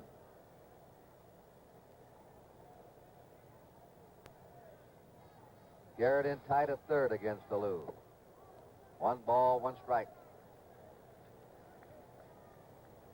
Now here's the left field area looking in. Now you see how dark the stands are, and then you go up above and you run into that bright sky. There's a drive deep. That ball is going. It is up on the warning path. It suddenly stuck. That ball looked like it was going out, and it suddenly did a nosedive, and it even fooled Cleon Jones. He was backing up to the wall, getting ready to spring and try and rob Alou of a home run, and suddenly the ball had top spin and sunk right down. I think also he was bothered by that sun we just talked about, apparently making a catch before it hit the ground. The wind appears to be blowing out the center field slightly, but that wind apparently circles around in your Monty and holds some balls up. The playing field is about 90 feet below the ground level. Actually, this is a big hole in the ground, and the flags that are blowing out are well up above the playing surface. Wind really is very rarely a factor here. 2 down. Nobody on for the A's in the last of the 4th. Ray Fosse fouled out his first time. A's ahead, 2-1. Ball 1. Some kind of a spin on that ball as it left the bat. You can say Alou hits a sinker. 1 ball, no strikes. A little bit high. Ball 2, 2-0. Matlack has struck out a batter. He's walked a batter. Now he bends the curve over. 2 balls and a strike. Ray Fosse was hit by Pete Rose in the collision in the extra inning game at Cincinnati's All-Star game. One of the famous moments, and Rose came in there trying to win it the way he should have. Fosse was trying to block the plate. He had a sore shoulder for over a year. The 2-1 pitch. Big hopper to shortstop Harrelson. His throw, and the A's are gone 1-2-3. At the end of 4 innings, it's Oakland 2 and New York 1. This is the year to go Charger style. This is your year to be you. Travel the road with a larger... Wow, Lee, that's awful. What's going on? You're no singer. You ever hear of a Doug Sanders Golf Classic or a Lee Trevino Classic? Of course not. Most of them are named after singers. Some won't practice. Oh, well, who cares? I've got my own classic anyway. You mean the Lee Trevino Classic? 3 of them, right over here. Not just cars, old buddy. Dodge Chargers 3. Classics from day one. That Charger SE's mine. When they invented the word style, they were looking right at this car. Got a grill and looks, Lee. Same thing on the Charger Coupe here. Classic Dodge engineering, too. Torsion bars, electronic ignition. And the Charger hardtop over here, both got 6 seats worth of comfort. Care to join me?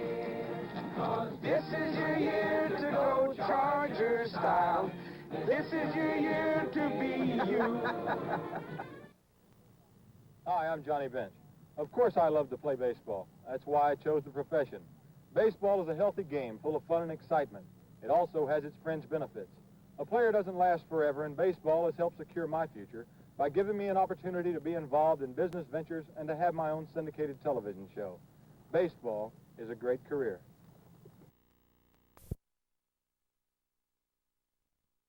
The sitting announcement was made on behalf of Major League Baseball. If you joined us late, the A's scored twice in the 3rd with 2 down. Ken Holtzman doubled, scored when Meehan let Campaneris' ground ball go through his legs. Campaneris stole second, and then Rudy singled him home. The Mets scored in the 4th with 1 out. Jones doubled. Milner singled him in. And that's it, 2-1. Matlack leading off for the Mets. The bottom of the order in the 5th inning. He sacrificed his first time. The ball to him. He hit 143.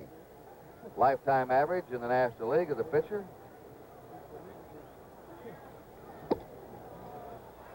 Ball 2 to the weak hitting pitcher, 2-0.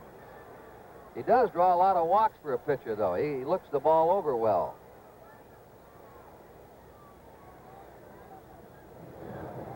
Look at this, ball 3. He hasn't been near the strike zone. Most managers will mutter and say they'll do it every time. And once again, we get warm-up action. Darrell Knowles now, and Raleigh Fingers, and here's Wes Stock, the pitching coach, coming out. Now they have the 2 aces of the bullpen getting ready. Knowles, a left-hander, who missed the World Series last year with a broken finger, and Raleigh Fingers, who saved the deciding game and was outstanding against Cincinnati. Kurt, we saw Matlack in the ballgame he pitched against Cincinnati, probably the best game of his career. We saw Holtzman in what might have been the best game of his career against Baltimore. Neither one looks half as sharp as they did in those 2 ball games, struggling for their control. Holtzman has walked 2 thus far and has struck out 2. And he has a 3-ball, no strike count to John Matlack. That one's over, 3-1.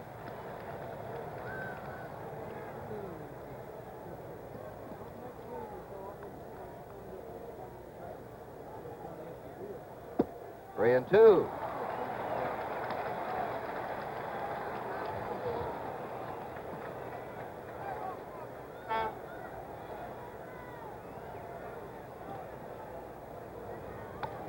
Pop foul out of play. Tomorrow, left-handers again. Vida Blue for the A's. Jerry Koosman for the Mets. Our coverage starts at 4 o'clock Eastern Daylight Time, followed by an NFL football game. The ball game is first, then the World Series. It's a foul ball that Ray Fosse couldn't come up with. In fact, it hit him. You'll see one of 3 NFL football games tomorrow somewhere, wherever your area may be. We'll come out of football to Game 2 of the World Series. 3-2 pitch. He walked him. Third walk given up by Ken Holtzman, and he walks the pitcher.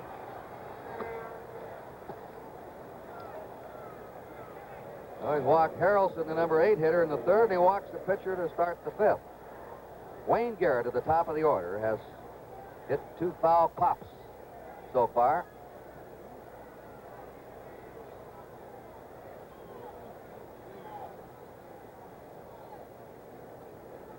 They're looking for the bunt. Bando shortened up at third. And pop to Holtzman. He throws to first. Double play. Garrett pops into the double play, attempting the bunt. Holtzman to the first baseman, Dennis. Holtzman with a pretty good fastball getting in on the fists. I don't know if they had some kind of trick play on there again, if Green was coming in. Here it is again. For a while, I think Holtzman thought of trapping the ball, but he was yelled at by his catcher, Fosse, that Matlack had gotten off too far, and they got him behind him. That's our first double play. The Mets have 2 down, nobody on, and Felix Millan up. Grounded to second, grounded to third. Kurt, you remember last year in the World Series, a big play in game number 5 here was when Cincinnati popped the ball up and Raleigh Fingers was going to let it trap and eventually picked it up and threw it away. Surprising that the runner at first base here got that big a jump when he could see the ball in the air. Mm-hmm. One very good base running. Pitchers will do that at times.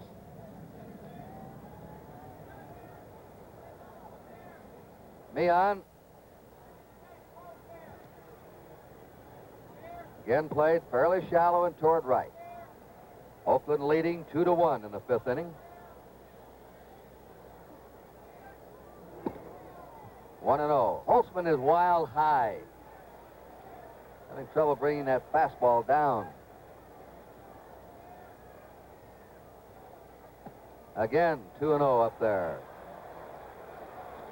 Let's take a look at Millan now. I'll show you how extreme he chokes up on the bat. He's almost halfway up. Is that so he could hit it with either end? Could be. And there's a drive hit deep to left. They were playing him shallow. Rudy's back. Rudy lost the ball in the sun. Millan is in the second and coming for third. Millan, they played him shallow, and he hit the ball over Rudy's head. Rudy got out there. When he turned around, I'm sure that bright sun bothered him there in the sun field. Millan usually out with this kind of power. Rudy knew he had to go fast to the warning track, then turned around too soon, then had a problem with the sun. He was all twisted up.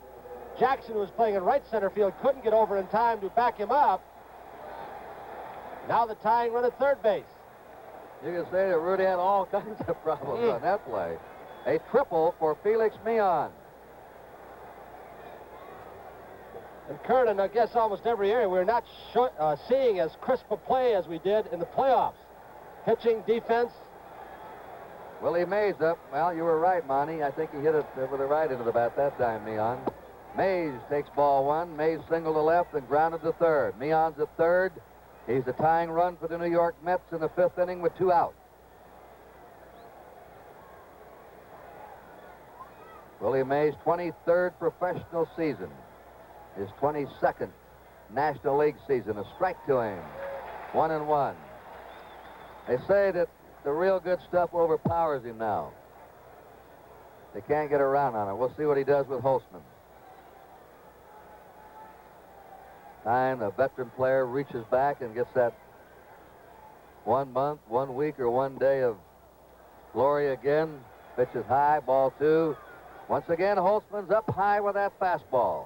Kurt, Mays is one of the few right-handed hitters in this Mets lineup that the A's are playing toward left field. The last time up, they did not. They played him in right center. So apparently they've given up a little bit on their game plan. Holtzman hasn't been able to get the ball away from these right-handed hitters. And Holtzman's almost abandoned his curveball. 2 balls and a strike to Willie Mays. Millan at third, 2 down. 3-1 to Mays. Leon Jones, the on-deck batter. He tagged Holtzman for a double off the wall in the fourth. You may see fingers in here if Mays gets on. Mays is still in great shape. Look at him, 185 pounds. Goes after it and fouls it back. He doesn't weigh much more than he did when he broke in. Back in 51.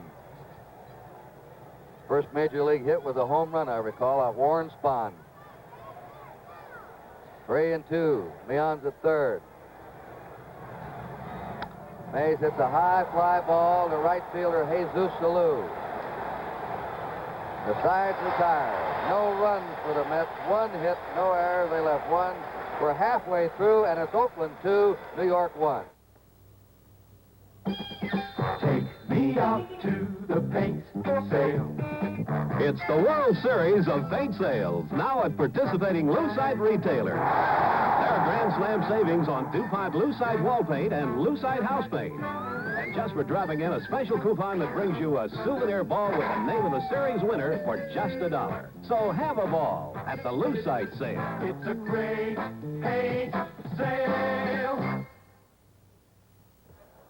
Hey, Dad, I can see our car. It's the bottom of the 10th, huh? Our lights are on. One run will do it, Willie. My lights. I'll be right back. The Sears Die Hard battery. Extra starting power to start your car when most batteries won't. The Die Hard. Sold only at Sears. Well, a tight one is expected. 4.5 innings gone here in Oakland, and it's the Oakland A's 2, the New York Mets 1. Now we're going to turn the play-by-play over to Monty Moore, who's broadcast the A's games here the last 12 years. Mr. Kubek in the background will be analyzing the reruns. Monty, it's all yours. Thank you very much, Kurt. Hi once again, everybody. Dick Green will lead off for Oakland in the last half of the 5th inning. He'll be followed by the pitcher Kenny Holtzman and Bert Campanera. So far, New York has 1 run on 4 hits. They've made 2 errors. The A's have 2 runs on 3 hits, and they've played airlessly in the field. Breaking ball starts Green off. Green walked his first time up in the game and then was thrown out at second base. Dick ordinarily is not that aggressive on the base paths, but it looked as if the ball were going to bounce away from Grody, and Grody made a very fine play. I think you hit it on the head, Kurt, when you talked about the 2 fine catchers in this series. They are both very quick in getting rid of the ball, and they both throw very accurately. Incidentally, we're going to have a pinch hitter for Kenny Holtzman, so he has gone 5 innings and will be gone. Mike Andrews is on deck, and he will be a pinch hitter for Oakland. So that will be the designated hitter, and the first time its effects will be felt by not being in this ball game.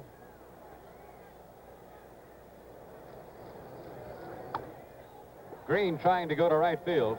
And even though Holtzman got him out there in the top of the 5th, evidently Dick Williams didn't like the way he was struggling. He's high with his fastball, and he just doesn't want him to get in serious trouble, suddenly get shelled. He'll probably come on with fingers.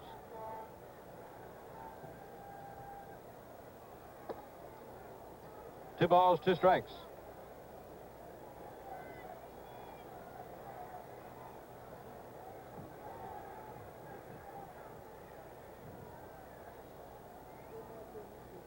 Green had a lot of big hits for Oakland this year, batting 9th most of the season.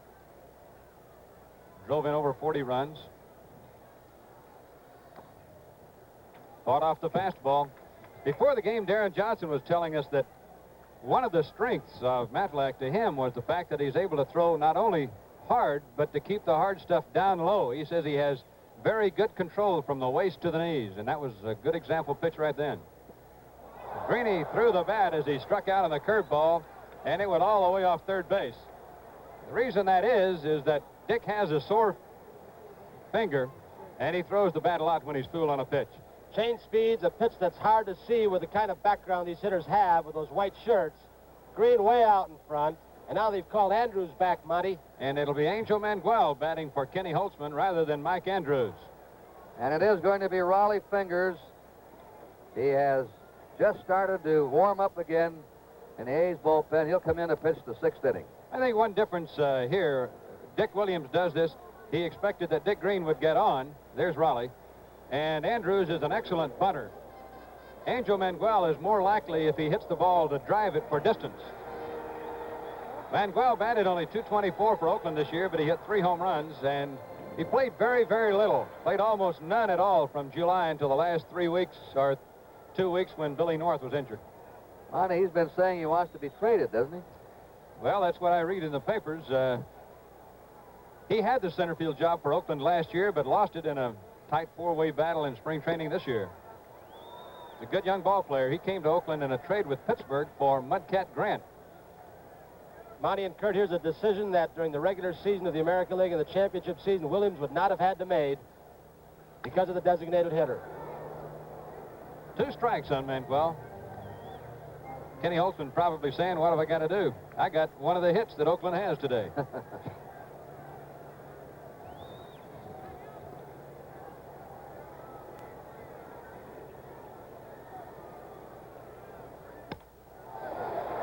Nice play by Bud Harrelson, the shortstop, the Mets.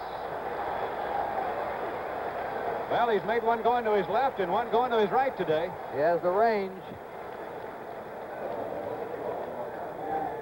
This is getting a jump on the ball. Manuel didn't hit it all that well. He was hit right on the fist, it looked like, by a good pitch.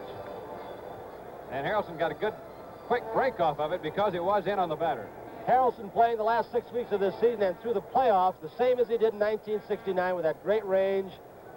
And he's been instrumental in getting these Mets to this World Series. Here's Bert Campaneris. Matlack's curve is low. No, Monty, we're seeing a lot of good shortstops now in the Major League. 2 good ones here today, Campaneris and Harrelson. You almost have to have one to win. In the playoffs, Baltimore, of course, has Mark Belanger, one of the very best, and both he and Campaneris made 4 or 5 throws out of the deep hole at shortstop to get runners at first base.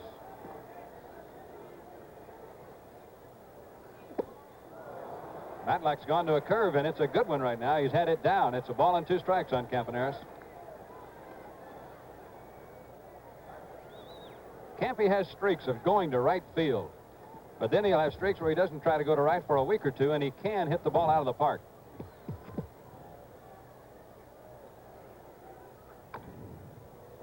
Check swing foul. Invariably, when Campaneris starts choking up and going to right, his batting average goes up. With his speed, he should be a better average hitter than .250, which he had this year.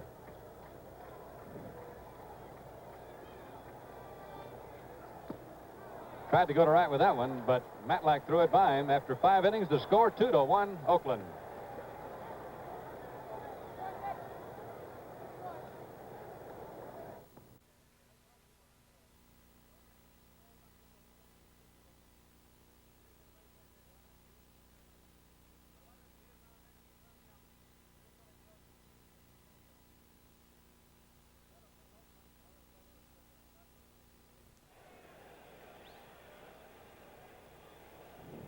There's Mary Barry, one of the Oakland A's ball girls, and after the 5th inning here of all ball games, both she and Debbie Sevier, the other girl, will take refreshments out to the umpires, and that having been done, we're ready for baseball. Here's Debbie Sevier. Raleigh Fingers, the new pitcher, throws a big breaking slider. Holtzman in 5 innings gave up 1 run on 4 hits. He walked 3 and struck out 2.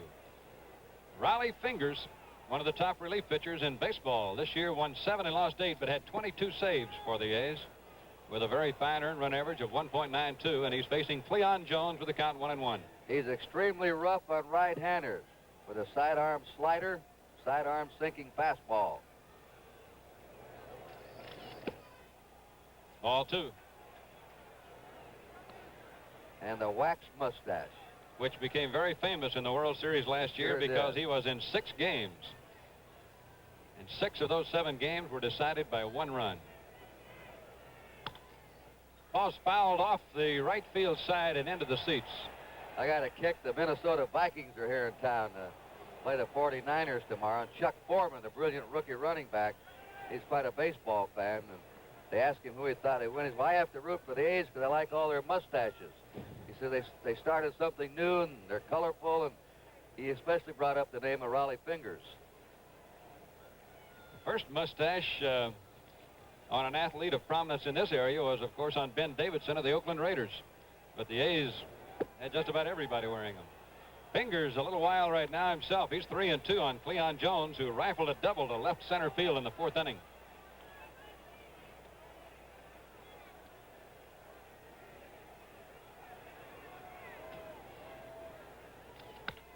Base hit. Fingers has to give in a little bit when he gets 3 balls, 2 strikes. And Jones socked it right up the middle. So the Mets have out-hit the A's 5-3, and here is Milner, who had a base hit in the 4th inning, and it knocked in a run. Now, Fingers comes in more overhand, doesn't he, Monty, against the left-handers? He does. He throws about 3/4 normally, but against the left-handers, as you say, he will try to stay up on top more. His fastball sinks better when he stays up. They constantly remind him of it. There it is, the good, hard, sinking fastball, but he missed with it. 1 ball and no strikes. Be interesting to see if the Mets get in a pinch-hitting situation with a right-hander on the mound, if Rusty Staub can swing the bat. It was a little bit tight today during batting practice and yesterday during the workout. Maybe for a one-shot swing and just the threat of his bat from the left side might help the Mets.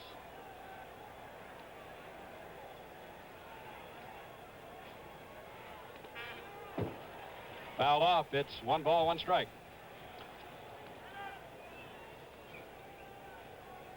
Oakland leading 2-1. First game of the World Series, which will move to New York for 3 night games, Tuesday, Wednesday, and Thursday.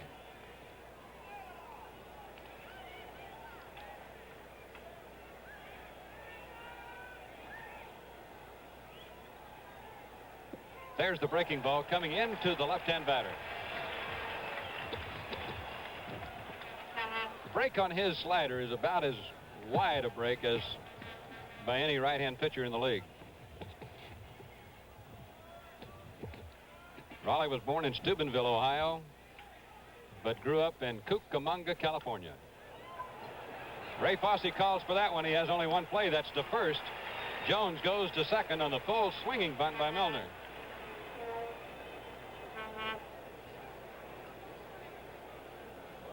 We talked about the fine catching in this ball game today. Watch Fosse get out from behind that plate, removing the mask so we can get a good, clear picture of the ball.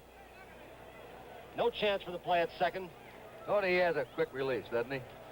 He did another thing, too, well. He picked the ball up using the mitt. Rake it over in a 2-hand pickup, and the best thing he did, of course, was the communication with Raleigh Fingers, telling Raleigh to stay away. But the Mets now have 2 shots at tying the ball game with a hit. And here's Jerry Grote, who's grounded to second and lined to center. Big lead for Jones off second. Fingers looks him back in, and there's a drive hit deep to left. That's out if it's fair. Foul ball. That one just missed the foul pole. That's the area where the ball really carries in this ballpark. Down that line. And he got all of that one. Raleigh hung that pitch inside, and he'll do that off the sidearm delivery to right-hand batters quite a bit. He was lucky getting away with that one. Followed very hard by Grote, hooking away from that foul pole. Fingers got away with a mistake.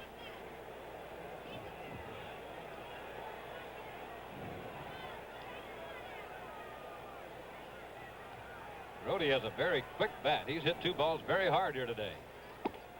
Back upstairs with a fastball. It's 1 ball and 1 strike. Monty, Reggie Jackson, for not having played much center field, none this year, I guess you said, playing a very shallow center field. Billy North, the man whom he replaced, played a very, very shallow center field. He and Paul Blair are the 2 most shallow in the American League. Ball 2.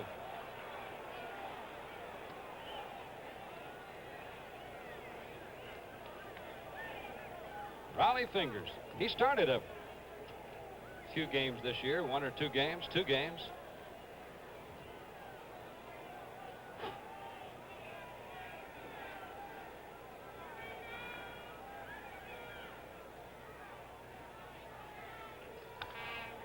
Grote fouls the fastball off. He's been high with every pitch, and the man who runs the show on the infield for Oakland, Sal Bando, just went in to say something to Raleigh. As Catfish Hunter says, I can hear Bando the whole ball game, and he just keeps saying the same thing. Keep it down, keep it down. Get ahead of the hitter. Sal is a tremendous team leader, was one of the youngest team captains ever named in the major leagues. And he's held that job for 5 years here in Oakland. Popped it up. Campaneris with the shades down. Green is going out. Jackson coming in. Who's taking over? Jackson caught that ball with a glove up. I don't think he intended to catch it that way, but Green had gone a long way out, and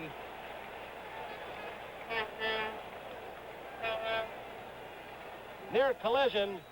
Green not hearing Jackson until the last possible second, then getting out of the way. That outfielder controlling the entire play, waving Green off. Good move by Jackson. As he slipped by him, the collision could have jarred it loose. There are 2 down, and here's Don Hahn. Score 2-1, Oakland over the Mets. It's the 6th inning in Oakland. Riley's going almost exclusively with a fastball right now. 1 strike to count on Hahn.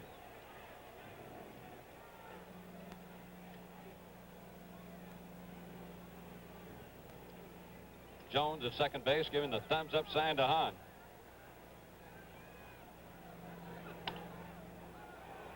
Two strikes now. With that stance, Hahn is definitely a right field type hitter. Out of the Mets bullpen, Harry Parker's gone to work for the 3rd time in the game.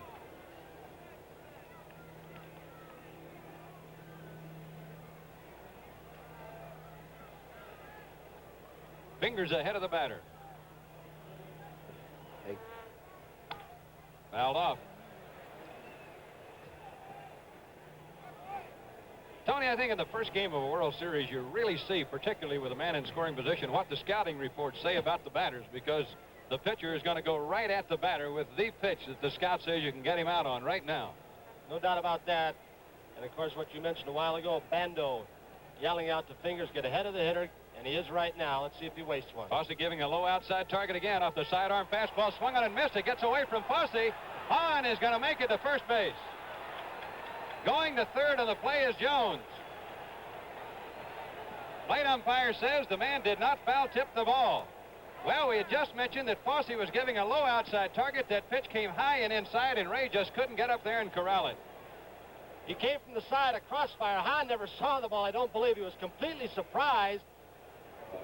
So was Fosse. Fosse was shielded on the swing by Hahn. Did not see the ball going off his glove. It could be a big play. And shades of Tommy Henrik and Mickey Owen. We had that play in the playoffs with Baltimore. Dick Green struck out on a play with Earl Williams catching, and it allowed a runner to keep an inning alive, and the A's went out and scored. Now here is a tough switch hitter and Bud Harrelson. Hitting right-handed today. He walked in the 3rd inning and struck out against Kenny Holtzman. Possibility with 2 down here. He might try to bunt his way on for a base hit if Bando plays him back, but Sal's going to play about even with a bag at 3rd. It's a strikeout and a passed ball. That pitch just took off.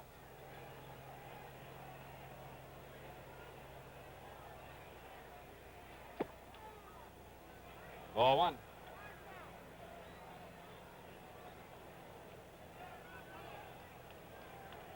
Raleigh ordinarily has good control, but so far in this game, it's very apparent he is not throwing the ball where he wants to.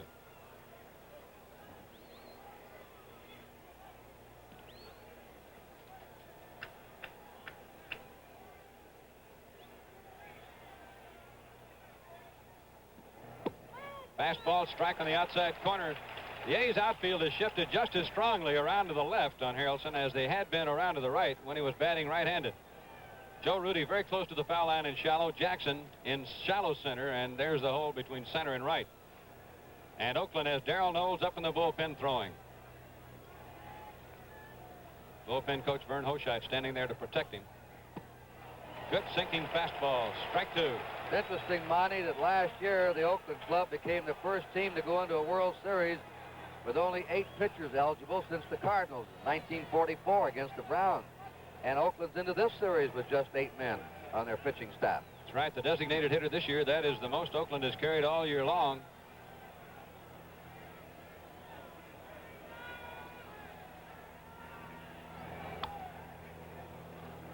Harrelson, check swing, foul off into the Oakland dugout. It almost looks as if the hitters are even having more difficulty picking up the ball now. The pitch that Hahn swung at, and Harrelson almost got hit by the last one on a check swing. Harrelson really chokes up on that bat also.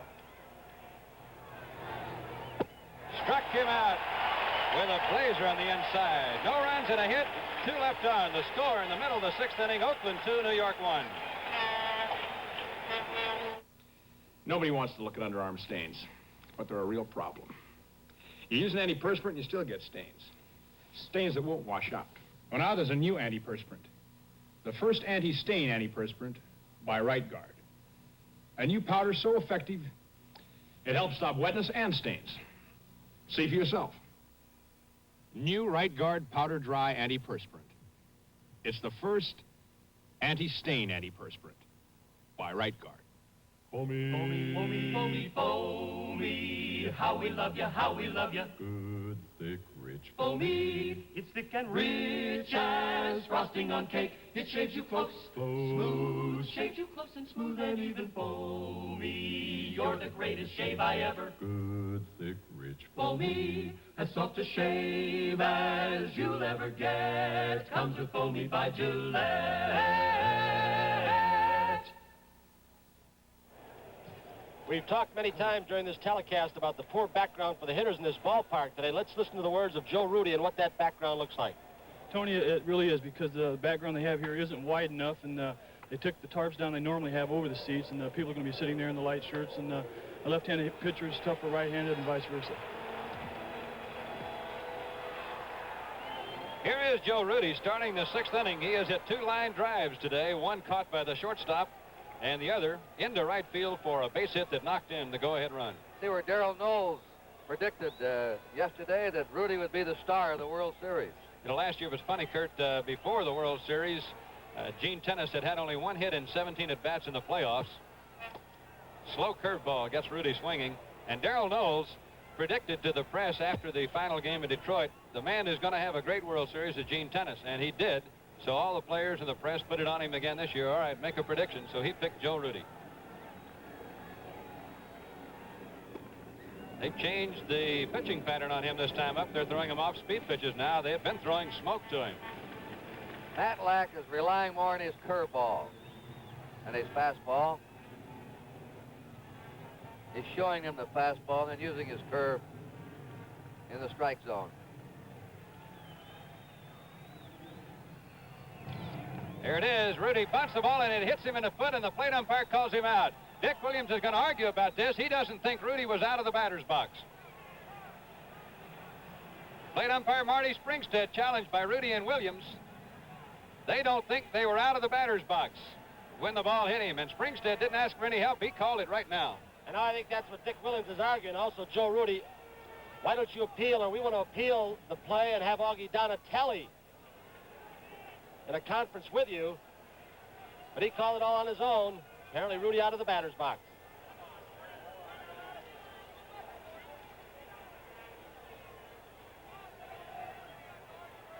Tell you, Williams and Springstead have had a thing going all year long. If you want to know the truth, they have really had some tough arguments this year.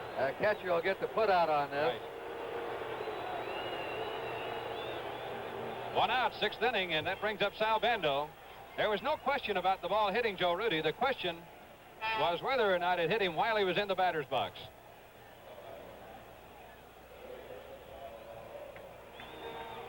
Bando's lined out to left field and singled.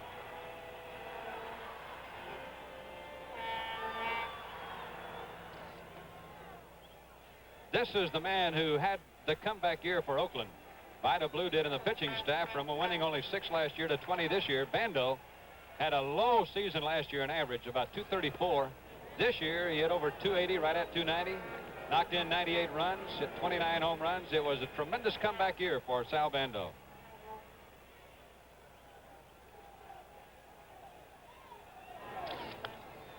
Pop out of play into the crowd.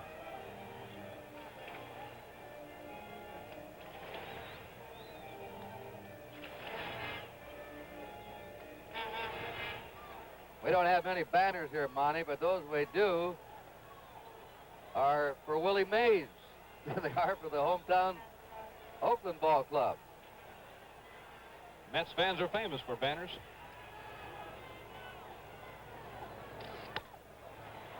Bud Harrelson working on another grounder. Throws him out. 2 out in the 6th, and here's Reggie Jackson. Jackson is grounded to short and popped up to short.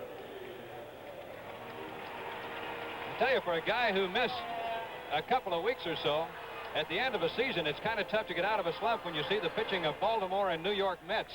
It's tough to get out of a slump against that kind of pitching. Well, if he doesn't get a hit today, he's made 2 good plays in center field. He's contributed there, and he can do that. He's a good fielder, base runner, fine throwing arm. Curdy's had the best year defensively and on the bases he's ever had with the A's this year. He really put it all together, and I think is a bona fide strong candidate for Most Valuable Player Award honors in the American League. I wondered how much that bad injury he had last year that shelved him in the World Series would slow him down this year, but evidently not much. Early in the season, he seemed to really be afraid of testing it. He almost stole no bases at all. He didn't run hard, but about mid-season he started really going and has no fear at all of the hamstring pull snapping again.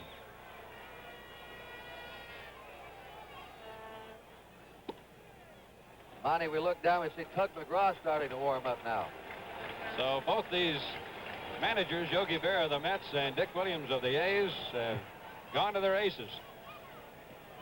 With our portable camera looking from behind the home plate area on the third base side. Reggie Jackson gets a walk, and that brings up Gene Tennis. It's only the second walk Matlack has given up in the game. There's Rusty Staub. Not playing today because of an injured shoulder that he made making a sensational catch in New York in the series against Cincinnati. Monty, we might see Rusty in this ball game. Matlack is the first hitter in the 7th for the Mets.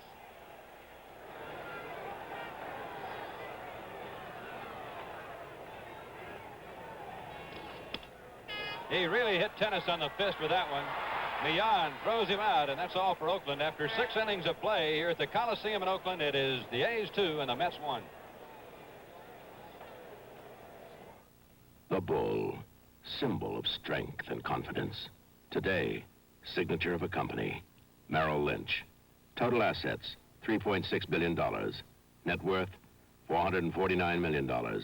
Securities held for customers, over $20 billion worth. Merrill Lynch, strong, solid, substantial, developing new investment ideas. Merrill Lynch, 29 ways to help you share in America's growth. 190. Action. Good rich, good year. You get confused. Maybe even go to good year for good year radio. Good rich radio.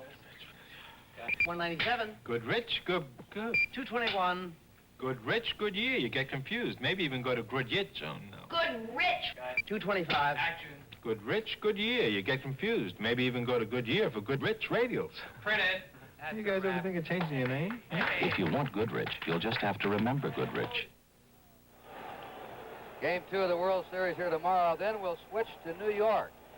And Tuesday night, our coverage will start at 8 o'clock Eastern Daylight Time with the baseball world of Joe Garagiola. Then Game 3 of the series, the scheduled pitchers, 2 right-handers, Tom Seaver and Catfish Hunter. And now Yogi Berra makes his move. He lifts Matlack. He's going to pitch hit Kenny Boswell. Matlack was tenacious today. He allowed the 2 runs and the 3 hits that the A's have all in 1 inning. In the 3rd inning, and outside of that, he checked the A's and rather overpowered them. Made some tremendous pitches, and that last one to Gene Tennis was a very fine example of that. Came in hard and low, and Gino was almost handcuffed with the ball. Here's Boswell at 235. He's at 12 for 51 as a pinch hitter this year. 235 mark as a pinch hitter. He's from Austin, Texas.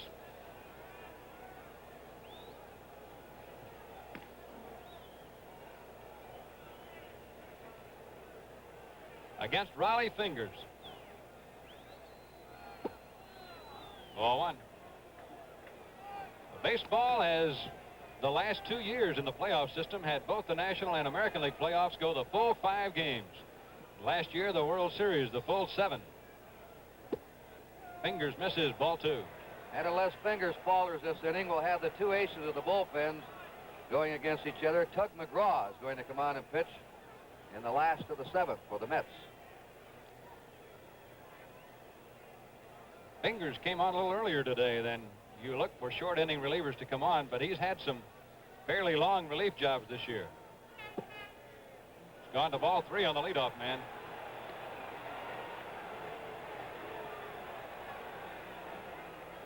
Appears that Boswell came out ready to take a look at Fingers and make him throw strikes. Darrell Knowles jumps up again in the Oakland bullpen.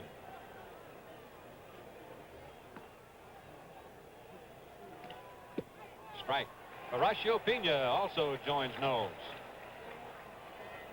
There are 2 men who were not with the A's in the World Series last year. The other bullpenner, Paul Lindblad, was not here either. Base hit for Boswell to start the Mets in the 7th. Boswell crawls off the bench, gets a hit for Matlack, and now the top of the batting order, Garrett.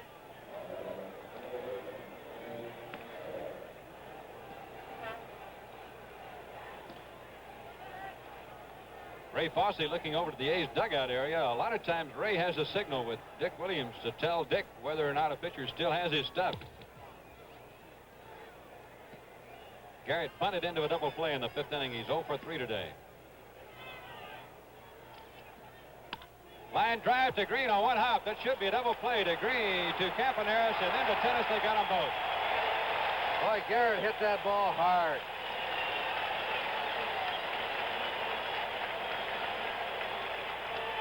And there's a play that's going to afford a little bit of second guessing, I think, on the part of sports writers, fans, and I guess us broadcasters. Why not a bunt? Moving that tying run into scoring position at second base.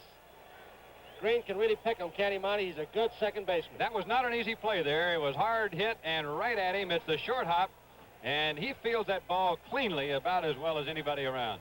On the other hand, Tony, the ball hit a few feet either way. Boswell would have been the 3rd. I would imagine that figured in it, that Fingers had not had really good stuff here in this inning so far, and let him take a shot at him with that left-handed batter. Dick Williams is out to talk to Raleigh now. The pitcher's friend, the double play, and the A's have had 2 so far today behind their pitchers. Here's Millan, who backed Joe Rudy up a little bit beyond the scouting report, I believe, with that triple he hit into left center in the 5th inning. Joe was playing him very shallow, and he's deep now. Here comes McGraw in toward the Met bullpen.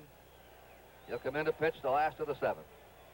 Well, Millan doesn't give you much of a strike zone. Look at that. He's right on the plate and in a crouch. Raleigh misses low. There's one hitter in the American League who bats like this. He chokes the bat up about 8 to 10 inches. That's Kenny Suarez, final catcher for the Texas Rangers.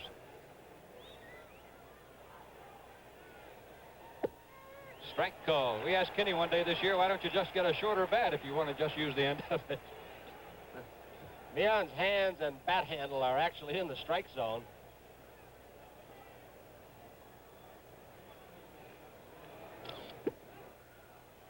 Two balls and a strike. I'd say the Mets today have hit the ball harder than the A's. And have more of them. 6 hits to 3. They stung the ball, even on outs. Like that one. A line drive to Bert Campaneris. He picked it right off his shoe tops. In the 7th inning, the Mets don't score, leaving it Oakland 2, New York 1. The port of Yokohama, Japan. The other side of the world. But certain things are the same in any language. Things you share with every man. And that's what makes it Augusta world. Because you only go around once. And when you reach for gusto, you're reaching all the way.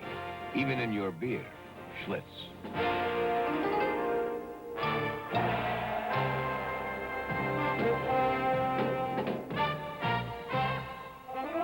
Once around life, once around living, once around beer, and you keep around Schlitz.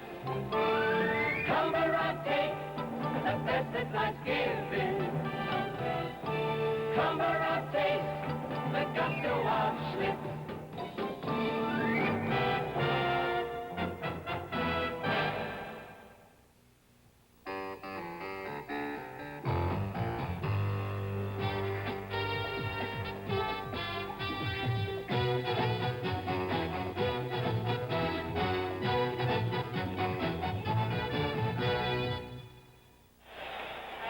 We've already seen one good defensive play by Buddy Harrelson, the shortstop. Let's take a look at another one, and we expect that from these two shortstops in this ball game. Almost handcuffed by it. Bert Campanera scooping it right off the ground, showing the umpire that it did not bounce, did not short hop it. And here, Monty, is Tug McGraw now, who staggered through the early part of the season, and that was brilliant the last 2 months. He's from Vallejo, California. Born in Martinez, so he is pitching right in his home backyard, and it's amazing how many Mets players are playing right here close to home. But this has been a great baseball area, Kurt. It's produced some of the outstanding Major League stars of Frank Robinson and Willie Stargell and Veda Pinson, and you could go on and on. This area has produced a lot of big league players. Let's see, Pinson and Robinson came from the Clymonds High School. That's right, right here. High School. Not very far away from this ballpark. McGraw with a screwball, that's his trademark, but he does have a fine fastball and curveball. He can overpower you, usually has good control he acquired late in the season after that shaky start. He was sensational the last 2 months of the season. He appeared in 60 games, winning 5 and losing 6, but he had 25 saves. His earned run average, 3.86. First man he faces, Jesus Alou. This is the third Alou brother to play with the Oakland A's in the last 3 years. Strike call. And all 3 of them played with the San Francisco Giants on the other side of the bay.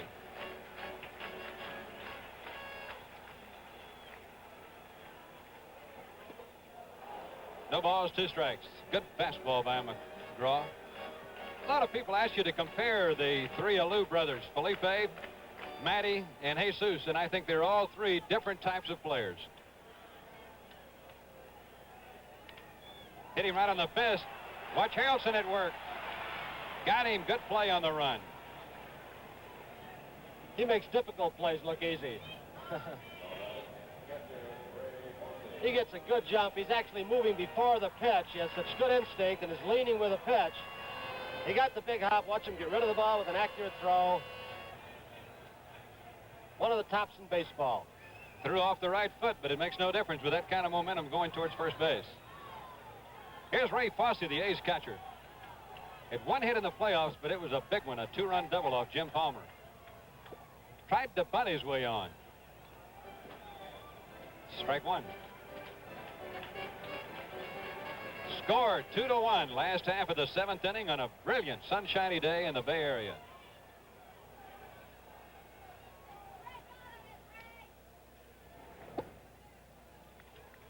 One ball, 1 strike.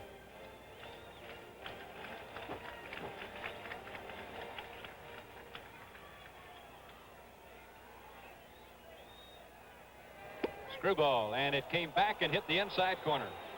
That at one time was definitely a ball, but it just kept turning, going down, and it nailed the inside corner. 1-2 on Ray. There it is again, and it's hit to the shortstop Harrelson, and that today has been a bad place to hit it if you want to get on. 2 away. I think it was McGraw who coined the Mets slogan this year, "You gotta believe." Dick Green, up for the 3rd time in the game. He's walked and struck out. The Mets are in the World Series with the lowest 1-loss percentage of any team in the history of the series. 3 games over 500. Screwball, called strike. Deceiving, though, Monty. They didn't have their club till the final 6 weeks. Well, and the fact remains they had to beat a very good club who had a much better 1-loss record to get here. Inside a ball. We had another team, 1914. The Braves came from last place to win the World Championship. The Mets are trying to do it now. Strike to Green. And the Braves in that World Series swept it in 4 games. George Stallings against Connie Mack.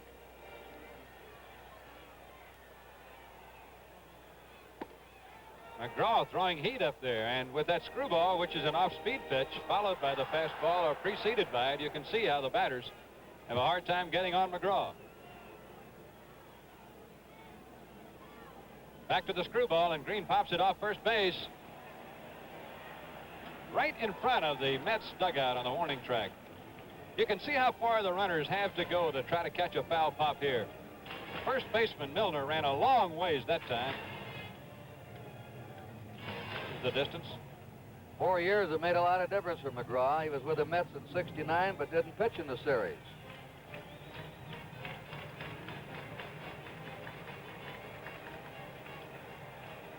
Two out, seventh inning. 2 balls, 2 strikes.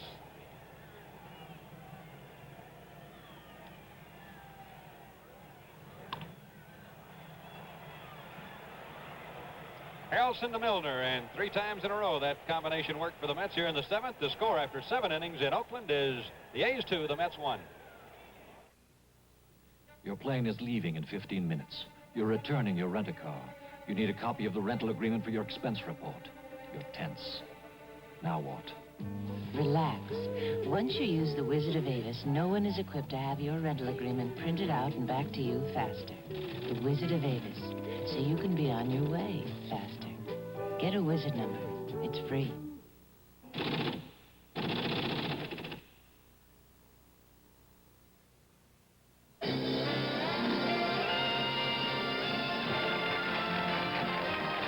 Each year, Emmys go to Outstanding TV Performance. Last year, one went to an Outstanding TV Set. The award was for Sony's one-gun, one-lens Trinitron picture tube. The tube that made all those award-winning performances look super sharp and bright on the home screen. It's really true. Sony won an Emmy. We pause now for station identification. A murderous family quarrel brings Gage and DeSoto together for another exciting case on Emergency tonight.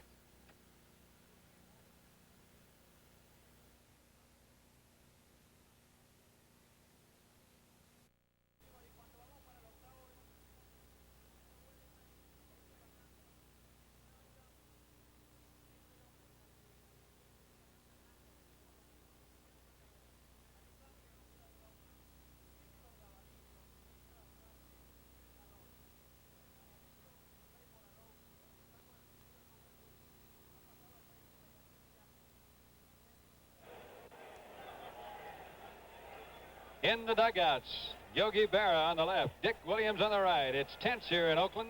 We are in the top of the 8th inning. Oakland has a new center fielder, Vic Davalillo. Williams has Raleigh fingers on, and he's pitching to Willie Mays, and the first pitch is over, called strike 1. Mays got a solid single to left in the first inning. He's 1 for 3 today. There's the big breaking ball. No balls, 2 strikes. When Davalillo went into center field, Reggie Jackson moved from center over to right. That's surprised you did that, Monty. Thought they put Canigliaro in. Billy, fine defensive center fielder. There's a call, strike 3. Raleigh fingers followed that sidearm breaking ball with a buzzing fastball over the outside corner, leaving Willie up there. But Davalillo has played some outstanding defense for Oakland. When he came over here, he was strictly being purchased as a pinch hitter for Oakland to shore up the bench. But what he has played in the outfield has really been outstanding. He has made some great plays in the playoffs. You and Tony had that great pickup he made in left center field of a line drive out there the other day. 1 away in the 8th. Cleon Jones is 2 for 3 today, a double and a single. He scored the Mets run. 0-1. Fingers pitching the Mays on the last hitter, Monty, is the first time we've seen today the fingers of last year's World Series and playoff. He looked like he had his good fastball and slider. Here's the slider. Sal Bando to Gene Tennis. And they're 2 away, and Fingers definitely is locked in right now. He has good stuff, good rhythm right now, and he's had the ball down. The best he's looked of any inning. He's gone 2 2/3 innings of relief, allowed 2 hits, struck out 3. By the way, if the A's would hold this lead, Holtzman would be the winner. He's the pitcher of record. He pitched 5 innings, gave up only 1 run and 4 hits.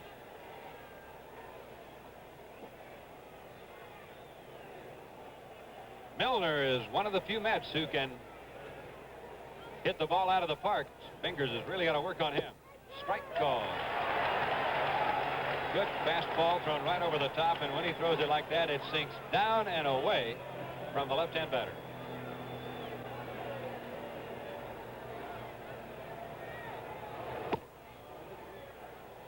One ball, one strike. Darrell Knowles starts throwing in the Oakland bullpen again. This third or fourth time he's been up. They'll want him in case of the left-handed batter. Base hit, right field. There was the curveball, and Raleigh got it up. Milner singled, and that brings up Grody. You see, Fingers, he was mad at himself. He turned his back to the plate and threw his hands up. Why did I make that pitch? Here comes someone else out to ask that same question. His name is Wes Stock, who incidentally was a minor league pitching coach for the Mets the year they won the World Series. So he knows this ball club pretty well. He took over as the A's pitching coach this year, and it wasn't a bad takeover. He ended up with 3 20-game winners, and Catfish Hunter, a candidate for the Cy Young Award. You know, Monty, every time we see a left-handed batter up here for the Mets, they're hitting Fingers hard. 2 out, a man on. Grody, the batter. Oakland leading 2-1. It's late. We're in the 8th inning. The Mets have out-hit Oakland today, 7-3. The A's wired their 3 hits together in the 3rd inning with a Met error for the 2 runs. 0-1. Curtin, did the Mets run very much? How about Milner? You see they don't steal very many bases. They stole the fewest bases. Only 27 bases during the year. They ranked 11th. The Pirates were last in stolen bases, only 23. They'll play some hit and run. It would be a different situation against some clubs in late innings of a 2-1 game. Fly ball off first. Out in no man's land. Dick Green is after it. So's Tennis. Tennis picks it off right in front of Green's head. Very fine play by Gene Tennis, who's converted to become an outstanding first baseman this year. Ordinarily, this would be the second baseman's ball. Green coming over as quickly as he could, but with a right-handed hitter, he had to go a little bit farther. I don't think he could have gotten it had Tennis not. The score, 2-1, Oakland.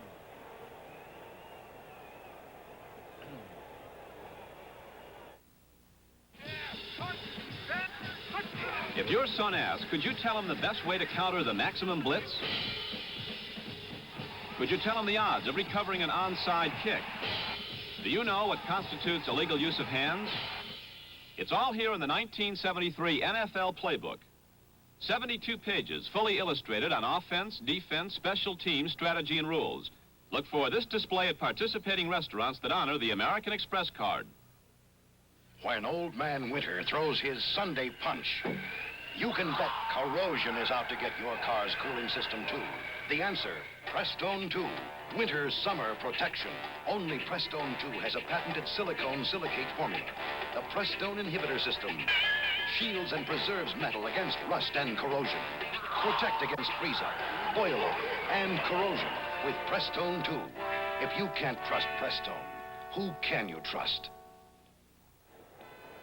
And now, program note, Dom DeLuise demands to know about his mother's secret romance on Monday's episode of Lots of Luck. The comedy continues later on Monday night at the movies.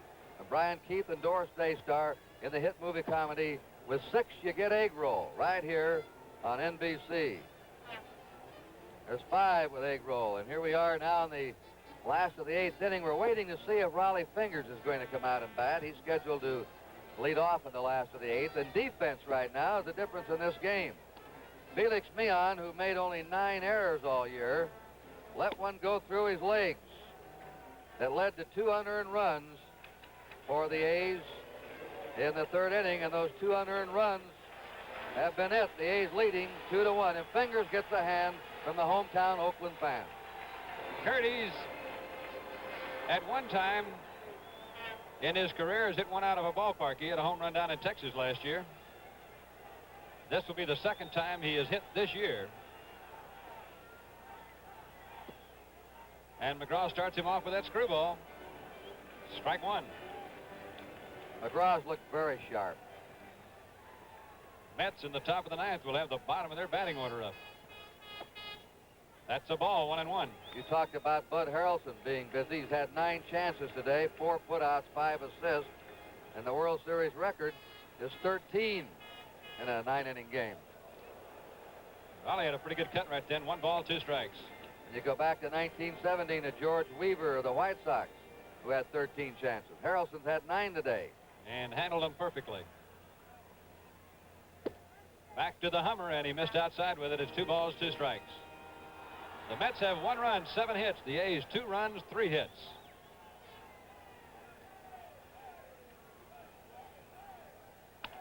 Raleigh swinging late, fouls it off into the second deck here at the Coliseum.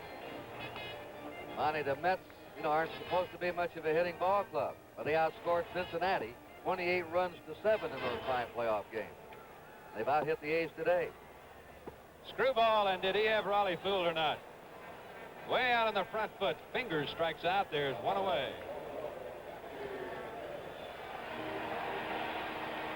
Boy, there are a lot of pitchers throwing that, and I don't know why it is, but it seems that most pitchers who throw it are left-handers. In the American League, there are a lot of them throwing it now. Here's Raleigh Fingers, or Bert Campaneris to follow Fingers. McGraw can bend one the other way. That's a curveball coming in to Campaneris, and it's high for ball 1.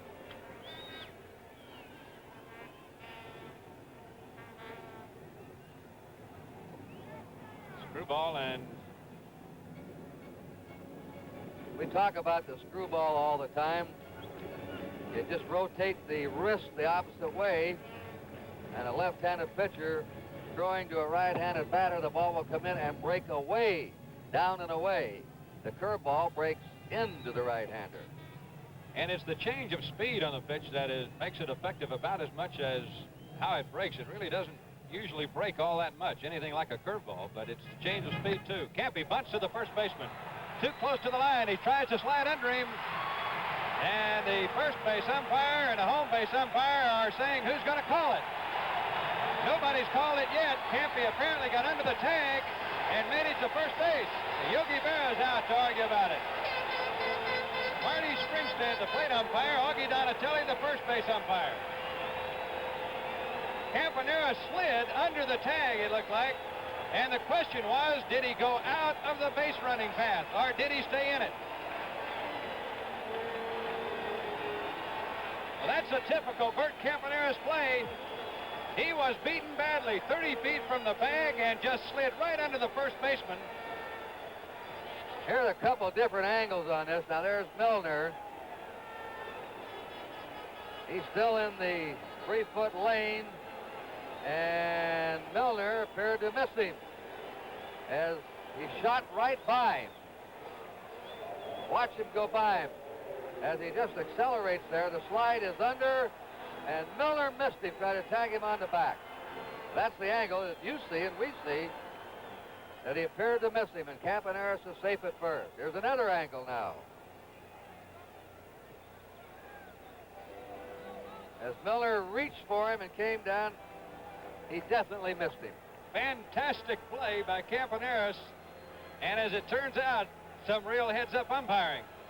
Donatelli waited until he called that play, until he saw what Springstead said about whether or not he ran out of the baseline. Here's Joe Rudy, but McGraw drives Campaneris back in. Kurt, what kind of move does McGraw have? Pretty fair. Campaneris gets a hit on that bunt, by the way. There's a good move. He took his foot off the rubber and threw sidearm. He never did drop down to the stretch position. Campaneris stole second in the third. With 1 out, the A's leading 2-1. Another run would be big for them.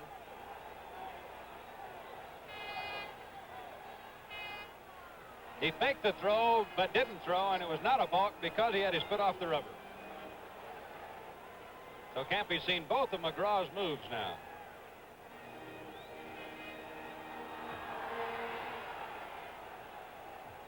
Rudy can hit behind that runner, can't he, Monty? Good right field hitter and a good power hitter to the opposite way. Campy was baked back into first that time. First, a man like Campaneris puts that extra heat on the pitcher. McGraw's got to think about keeping him close. Think about the plate. This crowd has been kind of quiet up until Campaneris gets. He turns the crowd on when he gets up there. They call him the Roadrunner here in Oakland, and they flash beep beep signs a lot of time when he's on.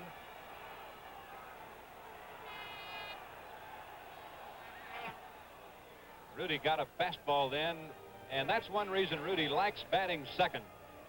Behind Capaneris, he does get a lot more fastballs to swing at because that pitcher wants the catcher to get the ball in a hurry. But during the season, Kurt, Billy North was the A's leadoff man for most of the year, and Capaneris batted second. Oh, what a bunt. Rudy throws out Joe Rudy, and the A's are playing for one more here with one out. This Grody's a good defensive catcher. They really got out there in a hurry. Ball almost stuck on the bat of Rudy's that time. It was so soft. Now with a left-handed batter coming up next, Sal Bando batting here. Yogi Berra is going out of the dugout to talk as to whether to pitch to Bando, which leads you to believe that maybe Joe Rudy was batting on his bunting on his own there, Kurt. Might have been. Reggie Jackson scheduled up behind Bando. The A's ahead 2-1 in the last of the eighth, and you Met fans looking to the ninth. Don Hahn, Bud Harrelson, and McGraw, the bottom of the order, the scheduled batters. Find out in a hurry. If Grody stands up and holds his hand out, they're going to walk him. You think he's used to the World Series competition? I don't think there's any question why he didn't seem to be too nervous today before the game. They're going to walk Bando. Well, this is percentage baseball because Sal Bando has been the hottest hitter Oakland has had. He and Joe Rudy for the last, well, Rudy for 2 weeks and Bando for a month. And with the left-hander McGraw to pitch to the left-hand batting Jackson. Though they're bringing up the leading home run hitter in the American League, they're bringing up a man who hits for a higher average against right-handers than left-handers by far. Jackson's going to be due sometime. He was 3 for 21 in a playoff. He's 0 for 2 today, but he's up against a rough left-hander right now. And Kurt, don't be surprised to see Jackson try to go to left field here. He will do that with a man in scoring position a lot of times. And they're playing him deep out there and straight away. All three outfielders in the normal position.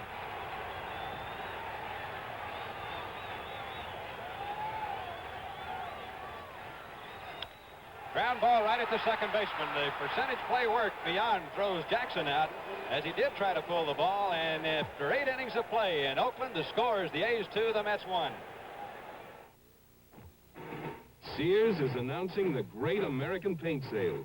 Now you can save $3 a gallon on Easy Living, the paint Sears used to help protect the homes of Helen Keller, Booker T. Washington, and Leland Stanford.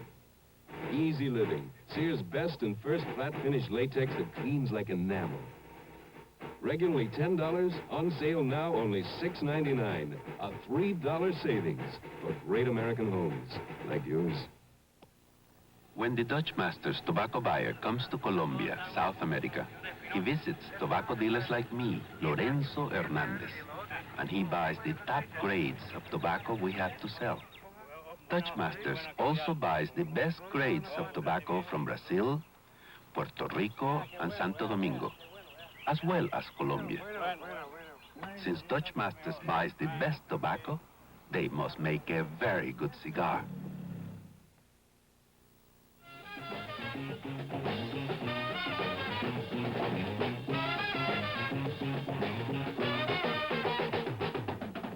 Exciting and entertaining Major League Baseball films are available for group showings at your organization or club function. For a free brochure of baseball film listings, send a postcard to 1850 Broadway, New York, New York.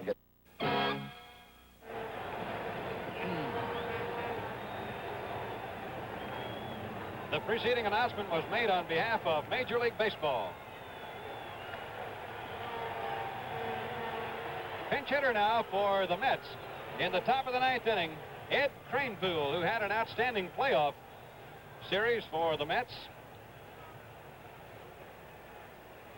He'll go against Raleigh Fingers, who came on in relief of Ken Holtzman. Holtzman pitched the first 5 innings and very effectively, allowing only 4 hits and 1 run.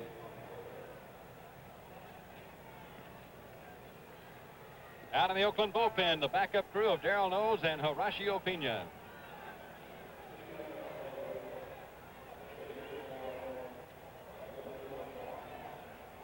The Mets have 3 outs left. They trail by 1 run.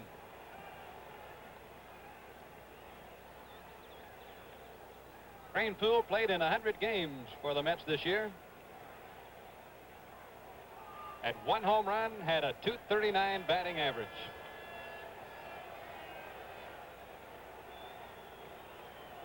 And here we go in the 9th. Line drive right to Campaneris. And I'll tell you, the A's have had a lot of line drives hit right at them today. The Mets have hit in tough luck. They've hit the ball harder than the A's all afternoon. By the way, they're down to just 2 left-handed hitters now. One may not be available, Rusty Staub. The other one is Martinez. And Hodges. 3. Fosse and Bando having a little conference. Bud Harrelson is due to bat, and we're going to have a pinch hitter. You see Staub down there. Rusty Staub's out. Also Ron Hodges. I believe it'll be Hodges to bat first. Or Harrelson. And that'll be it for their left-handers, unless Martinez comes up and he's a switch hitter. Hodges played in 45 games for the Mets this year at 33 base hits. 1 home run, 18 runs batted in. They're going over the scouting report again right here. Monty, just checking our scorecards. In the 7th, Garrett hit a wicked shot into a double play. Then Meehan lined to short. And here in the 9th, Kranepool is lined to short. Grody lined to center in the 4th. Some days they drop in, other days you hit them right at somebody. Ron Hodges, the batter now for the Mets. He's a catcher. Franklin County, Virginia.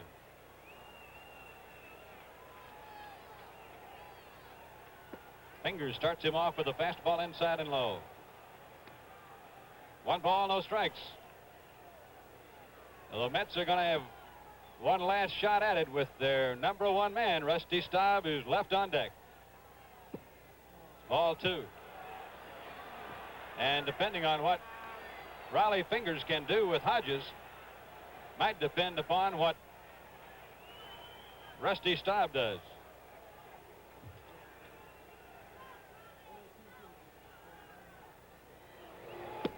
Strike in the outside corner. Here's a look from our portable camera. He's roving around right behind home plate now. You see Staub and over his shoulder the batter, and Ray Fosse giving the sign for this pitch with a 2-1 count. Ball 3, Fingers. Kurt, you remember the 7th game of the World Series last year? A tense moment in the 9th inning. Raleigh hit a batter, Darrell Cheney, to keep that suspense going and allowed Pete Rose to come up and bat one more time for Cincinnati, but then he got him out. Flight out to Rudy. He is at 3 balls and 1 strike on Hodges. Ball 4, he walked him, and that's going to bring up Rusty Staub. And if he could hit one out, it would be the ball game lead for the New York Mets, and they're going to have a runner. Teddy Martinez. Teddy Martinez is going to run for Hodges. That's the first man Fingers has walked in the game. Staub batting. Wonder Williams thinking as Berra looks on. Normally he might bring a left-hander in, but he's probably, well, here he is. Wondering how bad Staub's shoulder is. He was waiting to make sure that Staub was announced as the pinch hitter. He is now, and this is the 2nd trip to the mound by an A's representative out of the dugout in this inning, so Raleigh Fingers is automatically out. This rule was not invoked for the World Series last year, but it is for this one. Now, there's a break in the action here in Oakland. The scores, the A's 2 and the Mets 1.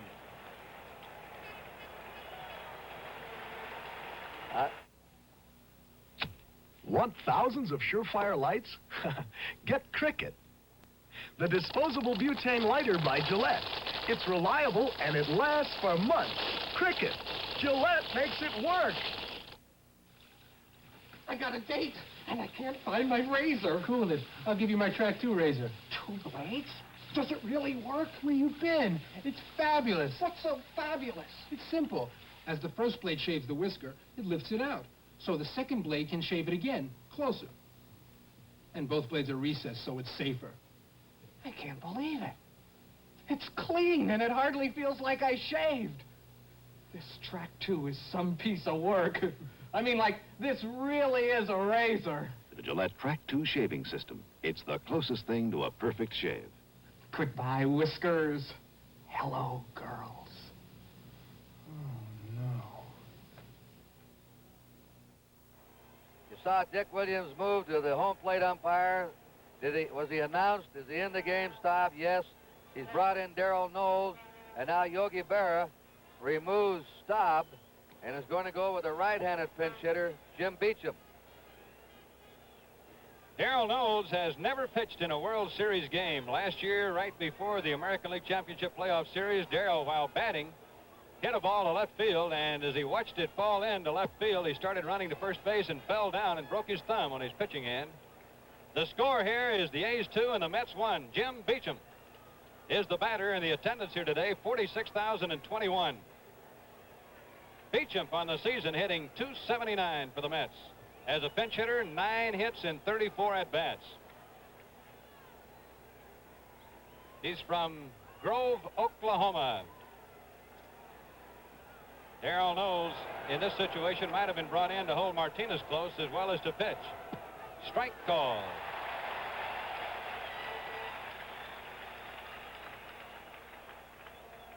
Knowles appeared in 52 games for Oakland this year, 5 of the times as a starter.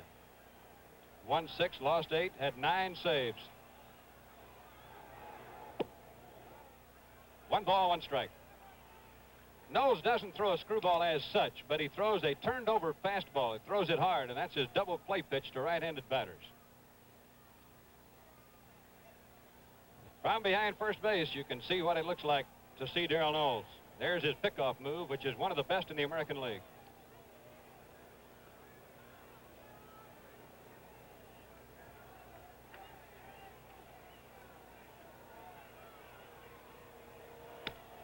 Little looper.